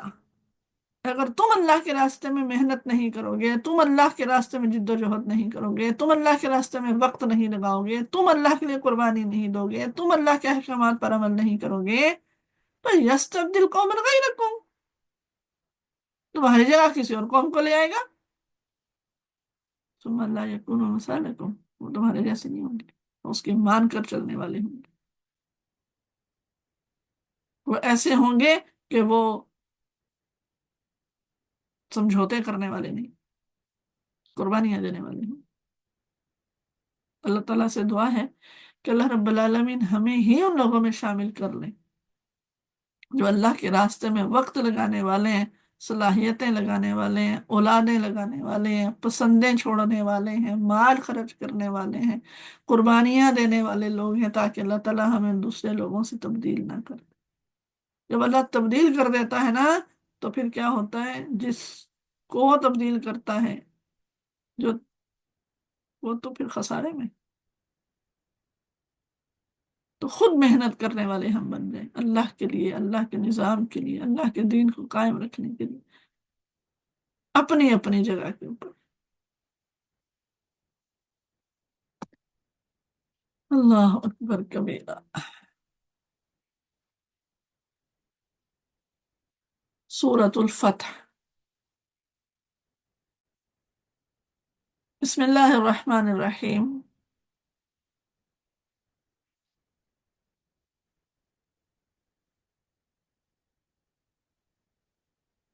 انا فتحنا لک فتحا مبینا، اے نبی ہم نے آپ کو کھلی فتح کر دی، کھلی فتح دے دی، لیغفر لک اللہ ما تقدم من ذنبک وما تأخر، تاکہ اللہ آپ کی اگلی پچھلی ہر کوتاہی سے درگزر فرمائے، ویتم نعمتہ علیک، اور آپ پر اپنی نعمت کو مکمل کر دے، ویہدیک صراطا مستقیما، اور آپ کو سیدھا راستہ دکھائے۔ یہ صلح حدیبیہ کے بعد فتح کی خوشخبری سنائی گئی تھی۔ اللہ اکبر۔ اور تمہیں زبردست مدد دے، والذی انزل السکینۃ فی قلوب المؤمنین، وہ وہی ذات ہے جس نے مومنوں کے دلوں پر سکینت نازل فرمائی، تاکہ اپنے ایمان کے ساتھ وہ ایک ایمان اور بڑھا لیں۔ زمین اور آسمان کے سب لشکر اللہ کے قبضہ قدرت میں ہیں، جاننے والا ہے، حکمت والا ہے۔ تو یہ کام اس نے اس لیے کیا، لیدخل المؤمنین والمؤمنات جنات، تاکہ مومن مردوں اور مومن عورتوں کو جنتوں میں داخل کرے جس کے نیچے نہریں بہتی ہیں، اور ان کی برائیاں ان سے دور کر دے۔ اللہ کے نزدیک یہ بڑی کامیابی ہے کہ اللہ تعالیٰ کسی کی برائیوں کو دور کر دے، بشری کمزوریوں کی وجہ سے جو گناہ ہو جاتے ہیں وہ معاف کر دیے جائیں، یہ بڑی کامیابی ہے۔ اور منافق مردوں اور عورتوں کو، مشرک مردوں اور عورتوں کو سزا دے۔ جو اللہ کے بارے میں برے برے گمان رکھتے ہیں، برائی کے اندر خود ہی وہ گر گئے، اللہ کا غضب ان پر ہوا اور اس نے ان پر لعنت کی اور ان کے لیے جہنم بنا دی جو بہت برا ٹھکانہ ہے۔ وَلِلَّهِ جُنُودُ السَّمَاوَاتِ وَالْأَرْضِ وَكَانَ اللَّهُ عَزِيزًا حَكِيمًا۔ زمین اور آسمان کے لشکر اللہ ہی کے قبضہ قدرت میں ہیں، زبردست بھی ہے، حکمت والا بھی۔ اے نبی صلی اللہ علیہ وسلم، ارسلناک شاہدا و مبشرا و نذیرا، ہم نے آپ کو شہادت دینے والا، بشارت دینے والا، خبردار کرنے والا بنا کر بھیجا ہے۔ لتؤمنوا باللہ، تاکہ اے لوگو تم اللہ پر ایمان لاؤ، و رسول ہی، اور رسول پر ایمان لاؤ، اللہ اور اس کے رسول پر ایمان لے آؤ۔ نبی کو شاہد، مبشر، نذیر اس لیے بنا کر بھیجا گیا ہے تاکہ تم اللہ پر ایمان لاؤ، اس کے رسول پر ایمان لاؤ، وَتُعَزِّرُوهُ وَتُوَقِّرُوهُ، اور اس نبی کا ساتھ دو، اسے مضبوط کرو اور اس کی توقیر کرو، اس کی تعظیم کرو۔ وَتُسَبِّحُوهُ بُكْرَةً وَأَصِيلًا، اور صبح اور شام اپنے رب کی تسبیح کرتے رہو۔ سبحان اللہ، اللہ اکبر، صبح اور شام اس کی تسبیح کرتے رہو، یعنی ہر وقت اللہ کی تسبیح کرو۔ اے نبی صلی اللہ علیہ وسلم، جو لوگ آپ سے بیعت کر رہے تھے وہ دراصل اللہ سے بیعت کر رہے تھے۔ ید اللہ فوق ایدیہم، ان کے ہاتھ پر اللہ کا ہاتھ تھا۔ یہ اشارہ اس بات کی طرف ہے، یعنی صلح حدیبیہ میں جب مکہ مکرمہ میں اللہ کے نبی صلی اللہ علیہ وسلم حضرت عثمان بن عفان کو اپنا سفیر بنا کر بھیجا، تو وہاں پر حضرت عثمان، پتہ چلا افواہ، جھوٹی افواہ پھیلی کہ تو عثمان کو شہید کر دیا ہے، تو پھر حدیبیہ کے مقام پر رسول اللہ صلی اللہ علیہ وسلم نے بیعت لی تھی صحابہ سے کہ ہم عثمان رضی اللہ تعالیٰ عنہ جو ہیں، اگر وہ شہید ہوئے ہیں تو پھر ہم ان کا بدلہ لیں گے۔ تو یہ بیعت جب لی تو یوں رسول اللہ صلی اللہ علیہ وسلم کے ہاتھ کے اوپر صحابہ ہاتھ رکھ رہے تھے نا، آپ نے یوں اپنا ہاتھ رکھا اور اب ایک صحابی کا ہاتھ اس کے اوپر، دوسرا اوپر، یوں سب اپنا اپنا ہاتھ رکھ رہے تھے۔ تو اب ظاہر ہے رسول اللہ صلی اللہ علیہ وسلم نے فرمایا کہ اگر عثمان زندہ ہیں تو پھر آپ نے اپنا ہاتھ اپنے ہی ہاتھ پر رکھا اور فرمایا کہ یہ عثمان کی بیعت ہے، کہ ہم جنگ، اب جنگ ہوگی، ٹھیک ہے، ہم اب جنگ ہوگی، اگر عثمان زندہ ہیں تو عثمان کی جگہ اپنا ہاتھ رکھا۔ اللہ اکبر۔ اللہ تعالیٰ فرماتے ہیں کہ ان سارے ہاتھوں کے اوپر اللہ کا بھی ہاتھ تھا، اللہ نے بھی اس بیعت کو، سبحان اللہ۔ اب جو اس عہد کو توڑے گا، اس عہد شکنی کا وبال اس کے اپنی ذات پر ہوگا، اور جو اس عہد کو پورا کرے گا جو اس نے اللہ سے کیا ہے تو اللہ تعالیٰ بہت بڑا اجر عطا فرمائیں گے۔ سَيَقُولُ لَكَ الْمُخَلَّفُونَ مِنَ الْأَعْرَابِ، اے نبی، یہ جو اعرابی لوگ ہیں، ان میں سے جو لوگ پیچھے چھوڑ دیے گئے تھے، وہ اب آ کر ضرور کہیں گے کہ شغلتنا اموالنا واہلونا فاستغفر لنا، کہ ہمیں اپنے اموال اور بال بچوں کی فکر نے مشغول رکھا، آپ ہمارے لیے بخشش کی دعا کر دیں۔ ہم بھی بعض اوقات ایسے کرتے ہیں، نہیں مصروفیت بڑی تھی، فلاں بچوں کی مصروفیت تھی، ایسے ہو گیا، ویسے ہو گیا ہے، ہم اس لیے نہیں شرکت کر سکے، ہم اس لیے نہیں آ سکے، ہم نے اس لیے حصہ نہیں لیا، ہم اس لیے، وغیرہ وغیرہ، یہ بہانے ہوتے ہیں۔ یہ لوگ اپنی زبانوں سے وہ باتیں کہتے ہیں جو ان کے دلوں میں نہیں ہوتی، ان سے کہنا اچھا یہی بات ہے تو کون تمہارے معاملے میں اللہ کے فیصلے کو روک دینے کا کوئی اختیار رکھتا ہے، اگر وہ تمہیں نقصان پہنچانا چاہے یا نفع پہنچانا چاہے۔ بل کان اللہ بما تعملون خبیرا، تمہارے اعمال سے اللہ تعالیٰ باخبر ہے۔ بل ظننتم، بلکہ تم نے تو سمجھ لیا تھا، ٹھیک ہے، وہ آئے نا جب حدیبیہ پر رسول اللہ، تو اللہ تعالیٰ فرما رہے ہیں کہ پھر وہ جو جب آپ واپس پلٹے، ٹھیک ہے، اور پھر فتح مکہ کی خوشخبری، تو اب وہ نہیں، ہم تو آنا چاہتے تھے، بس ایسے ہی کچھ مصروفیت ہو گئی، نہیں آ سکے، ورنہ ارادہ تو بڑا تھا آنے کا، بس ایسے ہی ہو گیا ویسے ہی۔ تو اللہ تعالیٰ کہتے ہیں کہ اچھا تم نے اصل میں، ان لوگوں نے وہ ساتھ اس لیے نہیں چلے، انہیں پتا تھا ان کو جنگ ہو جانی ہے، تو مسلمان تھوڑے سے ہیں، انہوں نے تو شکست کھا دینی۔ تو اللہ تعالیٰ کہتے ہیں تم نے یوں سمجھا کہ رسول اور مومنین اپنے گھر والوں میں ہرگز پلٹ کر نہیں آئیں گے، اور یہ خیال تمہارے دلوں کو بڑا اچھا لگا تھا، اور تم نے بہت برے گمان کیے تھے، اس لیے کہ تم ہو ہی بڑے سخت بدباتیں لوگ ہو۔ اللہ اور اس کے رسول پر جو لوگ ایمان نہیں رکھتے، ایسے کافروں کے لیے ہم نے بھڑکتی ہوئی آگ مہیا کر رکھی ہے۔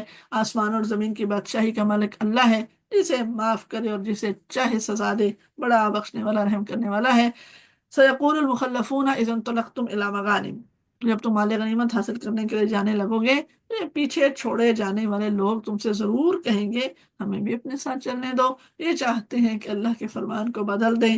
ان سے صاف کہہ دیجئے تم ہرگز ہمارے ساتھ نہیں چل سکتے، اللہ پہلے ہی فرما چکا ہے۔ یہ کہیں گے نہیں، بلکہ تم لوگ ہم سے حسد کر رہے ہو، بلکہ یہ لوگ صحیح بات کو کم ہی سمجھتے ہیں۔ ان پیچھے چھوڑے جانے والے جو عرابی ہیں ان سے کہنا ان قریب تمہیں ایسے لوگوں سے لڑنے کے لیے بلایا جائے گا جو بڑے زور آور ہیں، تم کو ان سے جنگ کرنی ہوگی یا وہ مطیع ہو جائیں گے۔ اس وقت اگر تم نے حکم جہاد کی فرمانبرداری کی تو اللہ تمہیں اچھا اجر دے گا، اور اگر پھر تم منہ موڑ گئے جس طرح پہلے منہ موڑا ہے تو اللہ تمہیں دردناک سزا دے گا۔ اگر اندھا، لنگڑا اور مریض جہاد کے لیے نہ آئے تو کوئی حرج نہیں ہے۔ جو کوئی اللہ اور اس کے رسول کی اطاعت کرے گا اللہ اسے جنتوں میں داخل کرے گا جن کے نیچے نہریں بہ رہی ہوں گی، اور جو منہ پھیرے گا اسے دردناک عذاب دیا جائے گا۔ لقد رضی اللہ عن المؤمنین اذ یبایعونک تحت الشجرة فعلم ما في قلوبهم فانزل السکینة علیہم وأثابهم فتحا قریبا ومغانم کثیرة یأخذونها۔ اللہ مومنوں سے راضی ہو گیا۔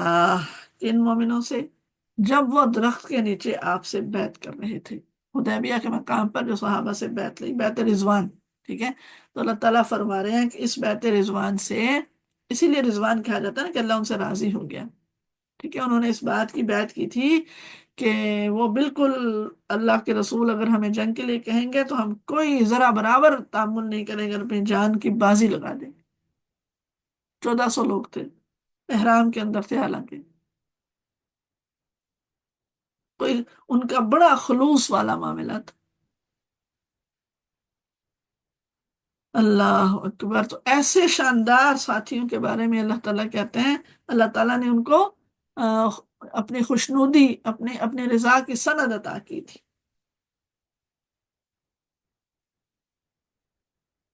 اللہ اکبر کبیر۔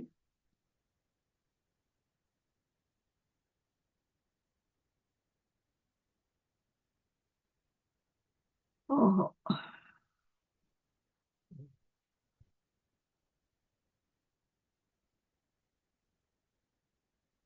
ان کے دلوں کا حال اس کو معلوم تھا، اس لیے اس نے ان کے اوپر سکینت نازل کی اور ان کو انعام میں قریبی فتح بخشی، یعنی فتح مکہ، اور بہت سا مال غنیمت بھی عطا کر دیا جسے وہ حاصل کریں گے۔ اللہ زبردست بھی ہے، حکمت والا بھی ہے۔ اللہ تم سے بہت سے مال غنیمت کا وعدہ کرتا ہے جنہیں تم حاصل کرو گے، یعنی آئندہ آنے والی فتوحات کی پیشن گوئی اللہ تعالیٰ نے کی۔ فوری طور پر تو یہ فتح اس نے تمہیں دی ہے، اور لوگوں کے ہاتھ تمہارے خلاف اٹھنے سے روک دیے ہیں تاکہ مومنوں کے لیے ایک نشانی بن جائے اور اللہ سیدھے راستے کی طرف تمہیں ہدایت بخشے۔ اس کے علاوہ دوسری اور غنیمتوں کا بھی تم سے وعدہ کرتا ہے جن پر ابھی تم قادر نہیں ہو، اللہ نے ان کو گھیر رکھا ہے، اللہ بھی اس پر قادر ہے۔ وَلَوْ قَاتَلَكُمُ الَّذِينَ كَفَرُوا لَوَلَّوُا الْأَدْبَارَ ثُمَّ لَا يَجِدُونَ وَلِيًّا وَلَا نَصِيرًا۔ یہ کافر لوگ اگر اس وقت آپ سے لڑ گئے ہوتے تو یقیناً پیٹھ پھیر جاتے اور کوئی حامی مددگار نہ پاتے۔ یہ اللہ کی سنت اور طریقہ ہے جو پہلے سے چلا آ رہا ہے، تم اللہ کی سنت میں سے کوئی تبدیلی نہ پاؤ گے۔ وَهُوَ الَّذِي كَفَّ أَيْدِيَهُمْ عَنْكُمْ وَأَيْدِيَكُمْ عَنْهُمْ بِبَطْنِ مَكَّةَ مِنْ بَعْدِ أَنْ أَظْفَرَكُمْ عَلَيْهِمْ۔ اللہ وہی ذات ہے جس نے مکے کی وادی میں ان کے ہاتھ تم سے اور تمہارے ہاتھ ان سے روک دیے، حالانکہ ان پر تمہیں غلبہ عطا کر چکا تھا، اور جو کچھ تم کر رہے تھے اللہ اسے دیکھ رہا تھا۔ وہی لوگ ہیں جنہوں نے کفر کیا اور تم کو مسجد حرام سے روکا اور قربانی کے اونٹوں کو ان کی قربانی کی جگہ تک نہ پہنچنے دیا۔ اگر مکے میں ایسے مومن و مرد موجود نہ ہوتے جنہیں تم نہیں جانتے، اور یہ خطرہ نہ ہوتا کہ تم نادانستگی میں انہیں پامال کر دو گے اور اس سے تم پر حرف آئے گا، تو جنگ نہ روکی جاتی بلکہ جنگ ہوتی۔ تو کیوں روکی گئی؟ تاکہ اللہ اپنی رحمت میں جس کو چاہے داخل کرے۔ وہ مومن الگ ہو گئے ہوتے تو اہل مکہ میں سے جو کافر تھے ہم ان کو ضرور سخت سزا دیتے۔ اذ جعل الذین کفروا فی قلوبہم الحمیۃ حمیۃ الجاہلیہ۔ یہی وجہ ہے کہ جب ان کافروں نے اپنے دلوں کے اندر ایسی حمیت بٹھائی جو جاہلانہ حمیت تھی، جو جاہلانہ حمیت تھی، حمیت غیرت، ٹھیک ہے، جاہلانہ غیرت، تو وہ کیا تھی کہ اگر مسلمان مکہ میں داخل ہو گئے تو ہماری تو ناک کٹ جائے گی، ہماری تو ناک کٹ جائے گی۔ اللہ تعالیٰ نے اپنے رسول اور مومنوں پر سکینت نازل فرمائی، اور مومنوں کو تقوی کی بات کا پابند رکھا کہ وہی اس کے زیادہ حقدار بھی ہیں، اس کے اہل بھی۔ وَكَانَ اللَّهُ بِكُلِّ شَيْءٍ عَلِيمًا، اللہ ہر چیز کا جاننے والا ہے۔ لَقَدْ صَدَقَ اللَّهُ رَسُولَهُ الرُّؤْيَا بِالْحَقِّ، اللہ تعالیٰ نے اپنے رسول کا سچا خواب دکھا دیا جو ٹھیک ٹھیک وقت کے مطابق تھا، کہ انشاءاللہ تم ضرور مسجد حرام میں پورے امن کے ساتھ داخل ہوگے، اپنے سر منڈواؤ گے، بال ترشواؤ گے، لا تخافون، تمہیں کوئی خوف نہیں ہوگا۔ وہ اس بات کو جانتا تھا جسے تم نہیں جانتے تھے۔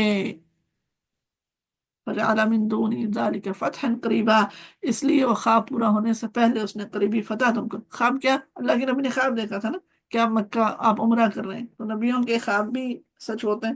تو پھر آپ نکلے، پھر وہ صلح حدیبیہ والا سارا معاملہ ہوا۔ هو الذی ارسل رسولہ بالہدی، وہ اللہ وہی ہے جس نے اپنے رسول کو ہدایت دے کر بھیجا، ودین الحق، اور دین برحق دے کر بھیجا، لیظہرہ علی الدین کلہ، تاکہ اس کے دین کو پوری جن سے ادیان پر غالب کر کے رکھ دے۔ وکفی باللہ شہیدا، اللہ تعالی حقیقت پر گواہ ہے۔ اللہ، اللہ تعالیٰ نے اس دنیا کے اندر دین کو، اسلام کو اسی لیے بھیجا ہے تاکہ جتنے نظام ہیں نا، جو زندگی گزارنے کے جتنے طریقے ہیں، ٹھیک ہے، جتنے بھی طریقے ہیں، ان کے اوپر ہر طریقے پر اسلام کا طریقہ غالب آ جائے، ہر طریقے پر اسلام کا طریقہ غالب آ جائے۔ کوئی دوسرا طریقہ جو ہے، اس کو اگر زندہ رہنا ہے اور اس کو اگر جینا ہے تو اسے بھی ان حدود کے اندر جینا ہوگا جس میں اسلام اسے جینے کی اجازت ہے۔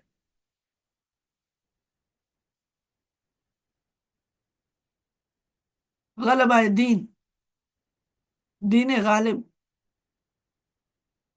اسلام ہی غالب دین ہے، اور اسی ہمارے ہر ایکشن میں نظر آنا چاہیے کہ اسلام ہی اوپر ہے،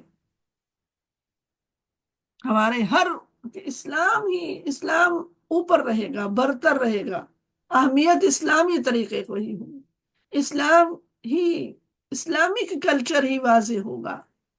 ہم اتنے غریب نہیں ہیں، اسلام اتنا تہی دامن نہیں ہے کہ اس کے دامن کے اندر اپنی خوشیوں کو سیلیبریٹ کرنے کے طریقے موجود نہ ہوں، اور وہ ہندوؤں سے اور عیسائیوں سے اور سکھوں سے اور یہودیوں سے اور کافروں سے اور دوسری تہذیبوں سے لے کر ہم ان کو خوش کرنے، ان کو منانے کے لیے ہمیں ان کے طریقے چاہیے۔ ایسا نہیں ہے۔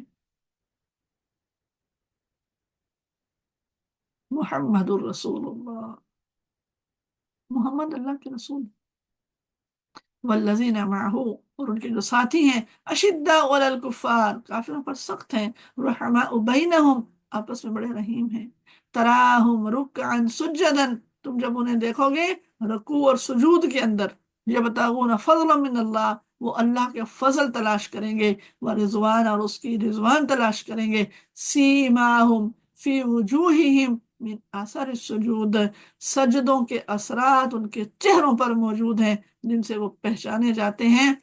ذالک مثلہم فی التورات، یہ ہے ان کی صفت تورات کے اندر بھی، مثلہم فی الانجیل، اور انجیل میں ان کی مثال یوں بیان کی گئی ہے کہ زرع اخرج شطأہ، کہ ایک کھیتی ہے جس نے ایک چھوٹی سی کونپل نکالی، پھر اس کو تقویت دی، پھر وہ تھوڑی سی بڑی ہوئی، پھر اپنے تنے پر کھڑی ہو گئی، کاشت کرنے والوں کو وہ خوش کرتی ہے تاکہ کفار ان کے پھلنے پھولنے پر جلیں۔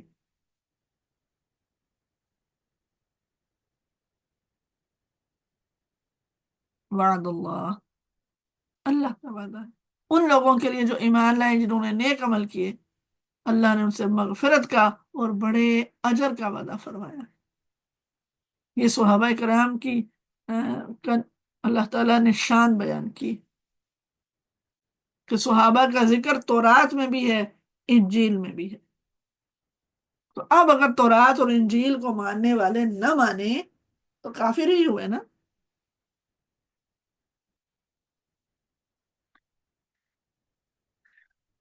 کافر ان کے پھلنے پھولنے پر جلتے ہیں۔ آج آپ دیکھ رہے ہیں آج کا کافر بھی کیسے جل رہا ہے۔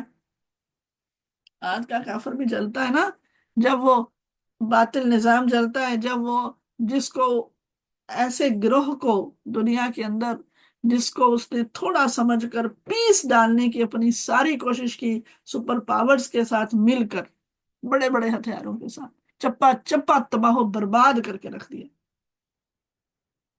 اور آج وہ انہی زمین سے معجزاتی طور پر کیسے کیسے نکل کر پوری کی پوری فوج ان کے سامنے آ کر کھڑی ہو گئی، اور جب انہوں نے اپنی محفلیں سجائیں اور انہوں نے اپنے اسٹیج سجائے تو یغیظ بہم الکفار، کافر جل بھن گئے، بلبلا اٹھے، کیا کہنے لگے، ان سے کہو اپنی تقریبات بند کریں، یہ ہماری تضحیک ہے، یہ ہمارا استہزاء ہے۔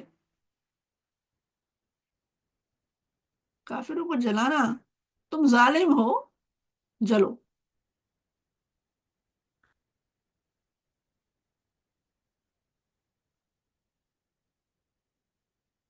ہر دور میں ہوتا آیا ہے۔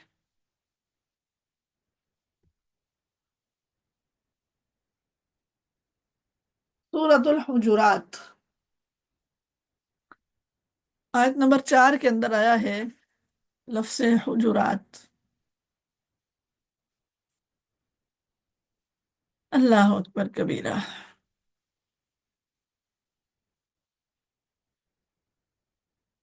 اس کے اندر اللہ تعالیٰ نے مسلمانوں کو ان آداب کی تعلیم دی ہے جو ایک آ، مومن کی شان ہوتی ہے۔ 5 آیتوں میں وہ ادب سکھایا گیا ہے جو انہیں اللہ اور رسول کے معاملے میں کرنا چاہیے۔ پھر ہدایت دی گئی کہ ہر بات پر یقین کر لینا اور اس پر پھر ایکشن بھی لے لینا مناسب نہیں ہوتا، بلکہ اس کی تحقیق کر لینی چاہیے۔ اس کے بعد بتایا کہ اگر کسی وقت مسلمانوں کے دو لوگوں کے، دو گروہوں کے درمیان آپس میں اختلاف ہو جائے تو باقی مسلمانوں کو کیا طرز عمل اختیار کرنا چاہیے۔ پھر مسلمانوں کو ان برائیوں سے بچنے کا کہا گیا جو اجتماعی زندگی میں فساد برپا کرتی ہیں، جن کے آپس میں تعلقات میں خراب ہو جاتے ہیں۔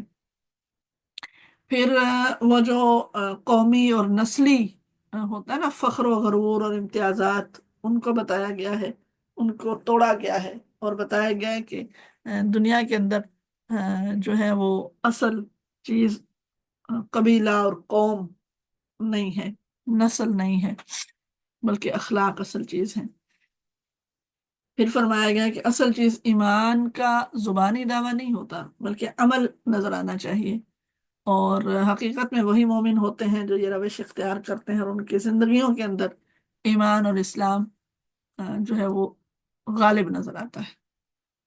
بسم اللہ الرحمن الرحیم۔ اللہ تعالیٰ سے دعا ہے چونکہ اس سورت کے اندر بہت سارے آداب بتائے گئے ہیں، بہت سارے احکامات بتائے گئے ہیں، تو ہم اپنی نیتوں جو کر کے بیٹھے ہیں دوبارہ نیت کرتے ہیں کہ اللہ تعالیٰ یہ اچھے اخلاق ہماری زندگیوں میں شامل کر دے، اور ہمیں جو جو جن جن اخلاق میں ہمارے اندر کمی ہے ابھی تک، اللہ تعالیٰ ان کو ہمیں ٹھیک کرنے کی، درست کرنے کی، عمل کرنے کی توفیق نصیب فرمائے، اور ہم اس نیت کے ساتھ بیٹھیں کہ انشاءاللہ جو کمیاں ہیں جو بھی ہم پڑھیں گے، اس میں جو ہمارے ہاں کمیاں ہیں ہم اس کو ٹھیک کرنے کی پوری کوشش کریں گے۔ بسم اللہ الرحمن الرحیم۔ یا ایھا الذین آمنوا، اے لوگو جو ایمان لائے ہو، لا تقدموا بین یدی اللہ ورسولہ واتقوا اللہ ان اللہ سمیع علیم، اللہ اور اس کے رسول کے آگے نہ بڑھو، اور اللہ سے ڈرو، اللہ سب کچھ جاننے والا بھی ہے اور سننے والا بھی ہے۔ یعنی اللہ اور رسول کو جب ہم نے یعنی اپنا رب اللہ کو مان لیا اور رسول کو اپنا رہنما مان لیا ہے، تو اب ہماری کوئی رائے، ہماری کوئی چوائس، ہماری کوئی پسند، ہمارا کوئی خیال جو ہے وہ اللہ اور اللہ کے رسول کے فیصلے کے اوپر نہیں آنا چاہیے، بلکہ ہماری ہر پسند، ہماری ترجیح، ہماری خوشی، ہمارا سب کچھ جو ہے وہ اللہ اور رسول کے احکامات کے نیچے نیچے رہنا چاہیے۔ اے لوگوں جو ایمان لائے ہو، لا ترفعوا اصواتکم فوق صوت النبی، کہ اپنی آواز نبی کی آواز سے بلند نہ کرو، اور نہ نبی کے ساتھ اونچی آواز سے بات کیا کرو۔ یہ ادب سکھایا جا رہا ہے کہ نبی صلی اللہ علیہ وسلم سے اونچی آواز میں بات نہیں کرنی، جیسا کہ تم آپس میں ایک دوسروں سے کرتے ہو، ٹھیک ہے؟ کہیں ایسا نہ ہو کہ ان تحبط اعمالکم وانتم لا تشعرون، کہ تمہارا سب کیا کرایا غارت ہو جائے اور تمہیں اس کی خبر بھی نہ ہو، تمہیں پتہ بھی نہ چلے۔ تو ایک دوسرے سے جو گفتگو کرنے کا طریقہ ہے وہ رسول اللہ صلی اللہ علیہ وسلم کے ساتھ نہیں ہونا چاہیے، ٹھیک ہے؟ یہ ادب نبی صلی اللہ علیہ وسلم کی مجلس میں سکھایا گیا صحابہ کرام کو، ٹھیک ہے؟ لیکن مفسرین نے یہ بات لکھی ہے کہ بعد کے لوگوں کو بھی، ہمارے لیے بھی ایسے تمام مواقع کے اوپر یہی ادب ملحوظ رکھنا چاہیے کہ جب آپ صلی اللہ علیہ وسلم کا ذکر ہو رہا ہو، آپ صلی اللہ علیہ وسلم کی حدیث سنائی جا رہی ہو، یا رسول اللہ صلی اللہ علیہ وسلم کی کوئی بات بتائی جا رہی ہو، وہاں پر انسان کو خاموش رہنا چاہیے۔ جو بندہ یہ بات کرے نا کہ یہ حدیث میں آیا ہے، اور اس کے بعد خاموش ہو جائیں، اس کی بات کو ادب سے سنیں۔ بے شک پتا نہیں، پتا حدیث ٹھیک ہے غلط ہے من گھڑت، جب اس نے کہہ دیا کہ میں تمہیں اللہ کے رسول کی بات، اس وقت خاموش ہو جائیں، اس کو سنیں، بعد میں تحقیق کر لیں کہ آیا اس نے صحیح۔ شروع میں ہی ہم کیا کرتے ہیں، ہے ہی غلط، تم تو کیا غلط ہے، حدیث ہی یہ ہے، فوراً اپنے کمنٹس دینا شروع، یہ غلط ہے، یہ ادب کے خلاف۔ پھر علماء نے اس سے نقطہ نکالا، فرمایا ہے کہ چونکہ رسول اللہ قابل احترام شخصیت تھے نا، ٹھیک ہے؟ آپ بڑے تھے علم کے اعتبار سے، مرتبے کے اعتبار سے، ہر ہر ہر ہر ہر چیز میں آپ بڑے تھے، تو آپ کا ادب سکھایا گیا ہے، ٹھیک ہے؟ تو اس لیے اپنے سے جو بڑے لوگ ہوں، اپنے سے جو بزرگ لوگ ہوں، کسی بھی وہ عمر میں بڑے ہیں، رشتے میں بڑے ہیں، علم میں بڑے ہیں، تقوی میں بڑے ہیں، کسی بھی طرح سے، تو ان کے ساتھ گفتگو کرتے ہوئے بھی انسان کو ادب کا لحاظ کرنا چاہیے، ٹھیک ہے؟ ان کے ساتھ اس طرح سے بات نہیں کرنی چاہیے جو ہم اپنے اپنے ہم عمر اور اپنے ہم منصب اور اپنے برابر کے لوگوں کے ساتھ کرتے ہیں، ٹھیک ہے؟ ان کے لیے احترام موجود ہونا چاہیے، فرق روا رکھنا چاہیے اپنے اور دوسرے، ٹھیک ہے؟ چاہے کتنے ہی فری کیوں نہ ہو، کتنا ہی تعلق کیوں نہ ہو، اپنے سے جو ہمارے جیسے والدین ہیں، ہمارے بڑے لوگ ہیں، بزرگ ہیں، رشتوں میں بڑے ہیں، علم میں کچھ لوگ ہم سے بڑے ہوتے ہیں، تو ان کے سامنے ہمیشہ احترام اور ادب جو ہے اس کو ملحوظ رکھنا ہی۔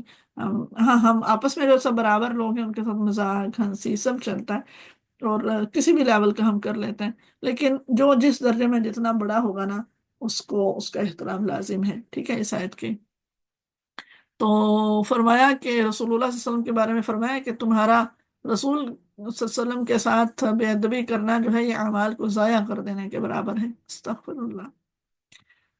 ان الذين يغضون اصواتهم عند رسول اللہ، وہ لوگ جو رسول خدا صلی اللہ علیہ وسلم کی جناب میں بات کرتے ہوئے اپنی آواز کو آہستہ رکھتے ہیں، در حقیقت وہی لوگ ہیں جن کے دلوں کو اللہ نے تقوی کے لیے چن لیا ہے، ان کے لیے بخشش بھی ہے اور بہت بڑا اجر بھی، سبحان اللہ۔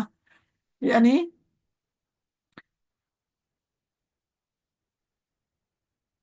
اللہ کے رسول کا ادب و احترام جو لوگ رکھتے ہیں نا، صاف سی بات ہے کہ ان کے دل میں تقوی موجود ہے، ان کے دل میں تقوی موجود ہے۔ اب یہ ٹھیک ہے، اور یہ جو آیت مبارکہ ہے یہ لکھی ہوئی ہیں، یہ والی آیات روزہ مبارک کے اوپر، ان الذين ينادونك من وراء الحجرات اکثرهم لا يعقلون، اے نبی صلی اللہ علیہ وسلم، جو لوگ آپ کو آپ کے گھر کے باہر سے پکارتے ہیں ان میں سے اکثر بے عقل ہیں، اگر وہ آپ کے خود سے باہر آ جانے تک صبر کرتے تو ان کے لیے بہتر تھا۔ کچھ لوگ ایسے ہوتے تھے جو گاؤں سے اٹھ کر آتے تھے، اور جیسے گاؤں کے ماحول ہوتے ہیں، باہر سے او فلانیاں باہر نکلی اس طرح سے، تو وہ نبی صلی اللہ علیہ وسلم کو بھی ایسے یا محمد باہر آئیے، یا رسول اللہ باہر آئیے، یوں بڑی بڑی آوازیں لگاتے تھے۔ تو اللہ تعالیٰ کہتے ہیں کہ وہ بے عقل ہیں، سمجھدار نہیں ہیں۔ اب ان کو چاہیے کہ آ گئے ہیں آپ کے گھر کے باہر تو اب انتظار کریں، جب آپ خود باہر نکلیں تو یہ پھر وہ آپ سے بات کر لیں، واللہ غفور الرحیم۔ کیونکہ وہ اس وجہ سے نہیں کرتے تھے کہ کوئی بے عزتی کرنا مقصود، ان کا سٹائل تھا۔ اللہ تعالیٰ بخشنے والا رحم کرنے والا ہے۔ اس کے بعد لوگوں جو ایمان لائے ہو، اگر کوئی فاسق تمہارے پاس کوئی خبر لے کر آئے تو تحقیق کر لیا کرو۔ آج کا سوشل میڈیا فاسق ہے، ٹھیک ہے؟ فاسق کے اندر آتا ہے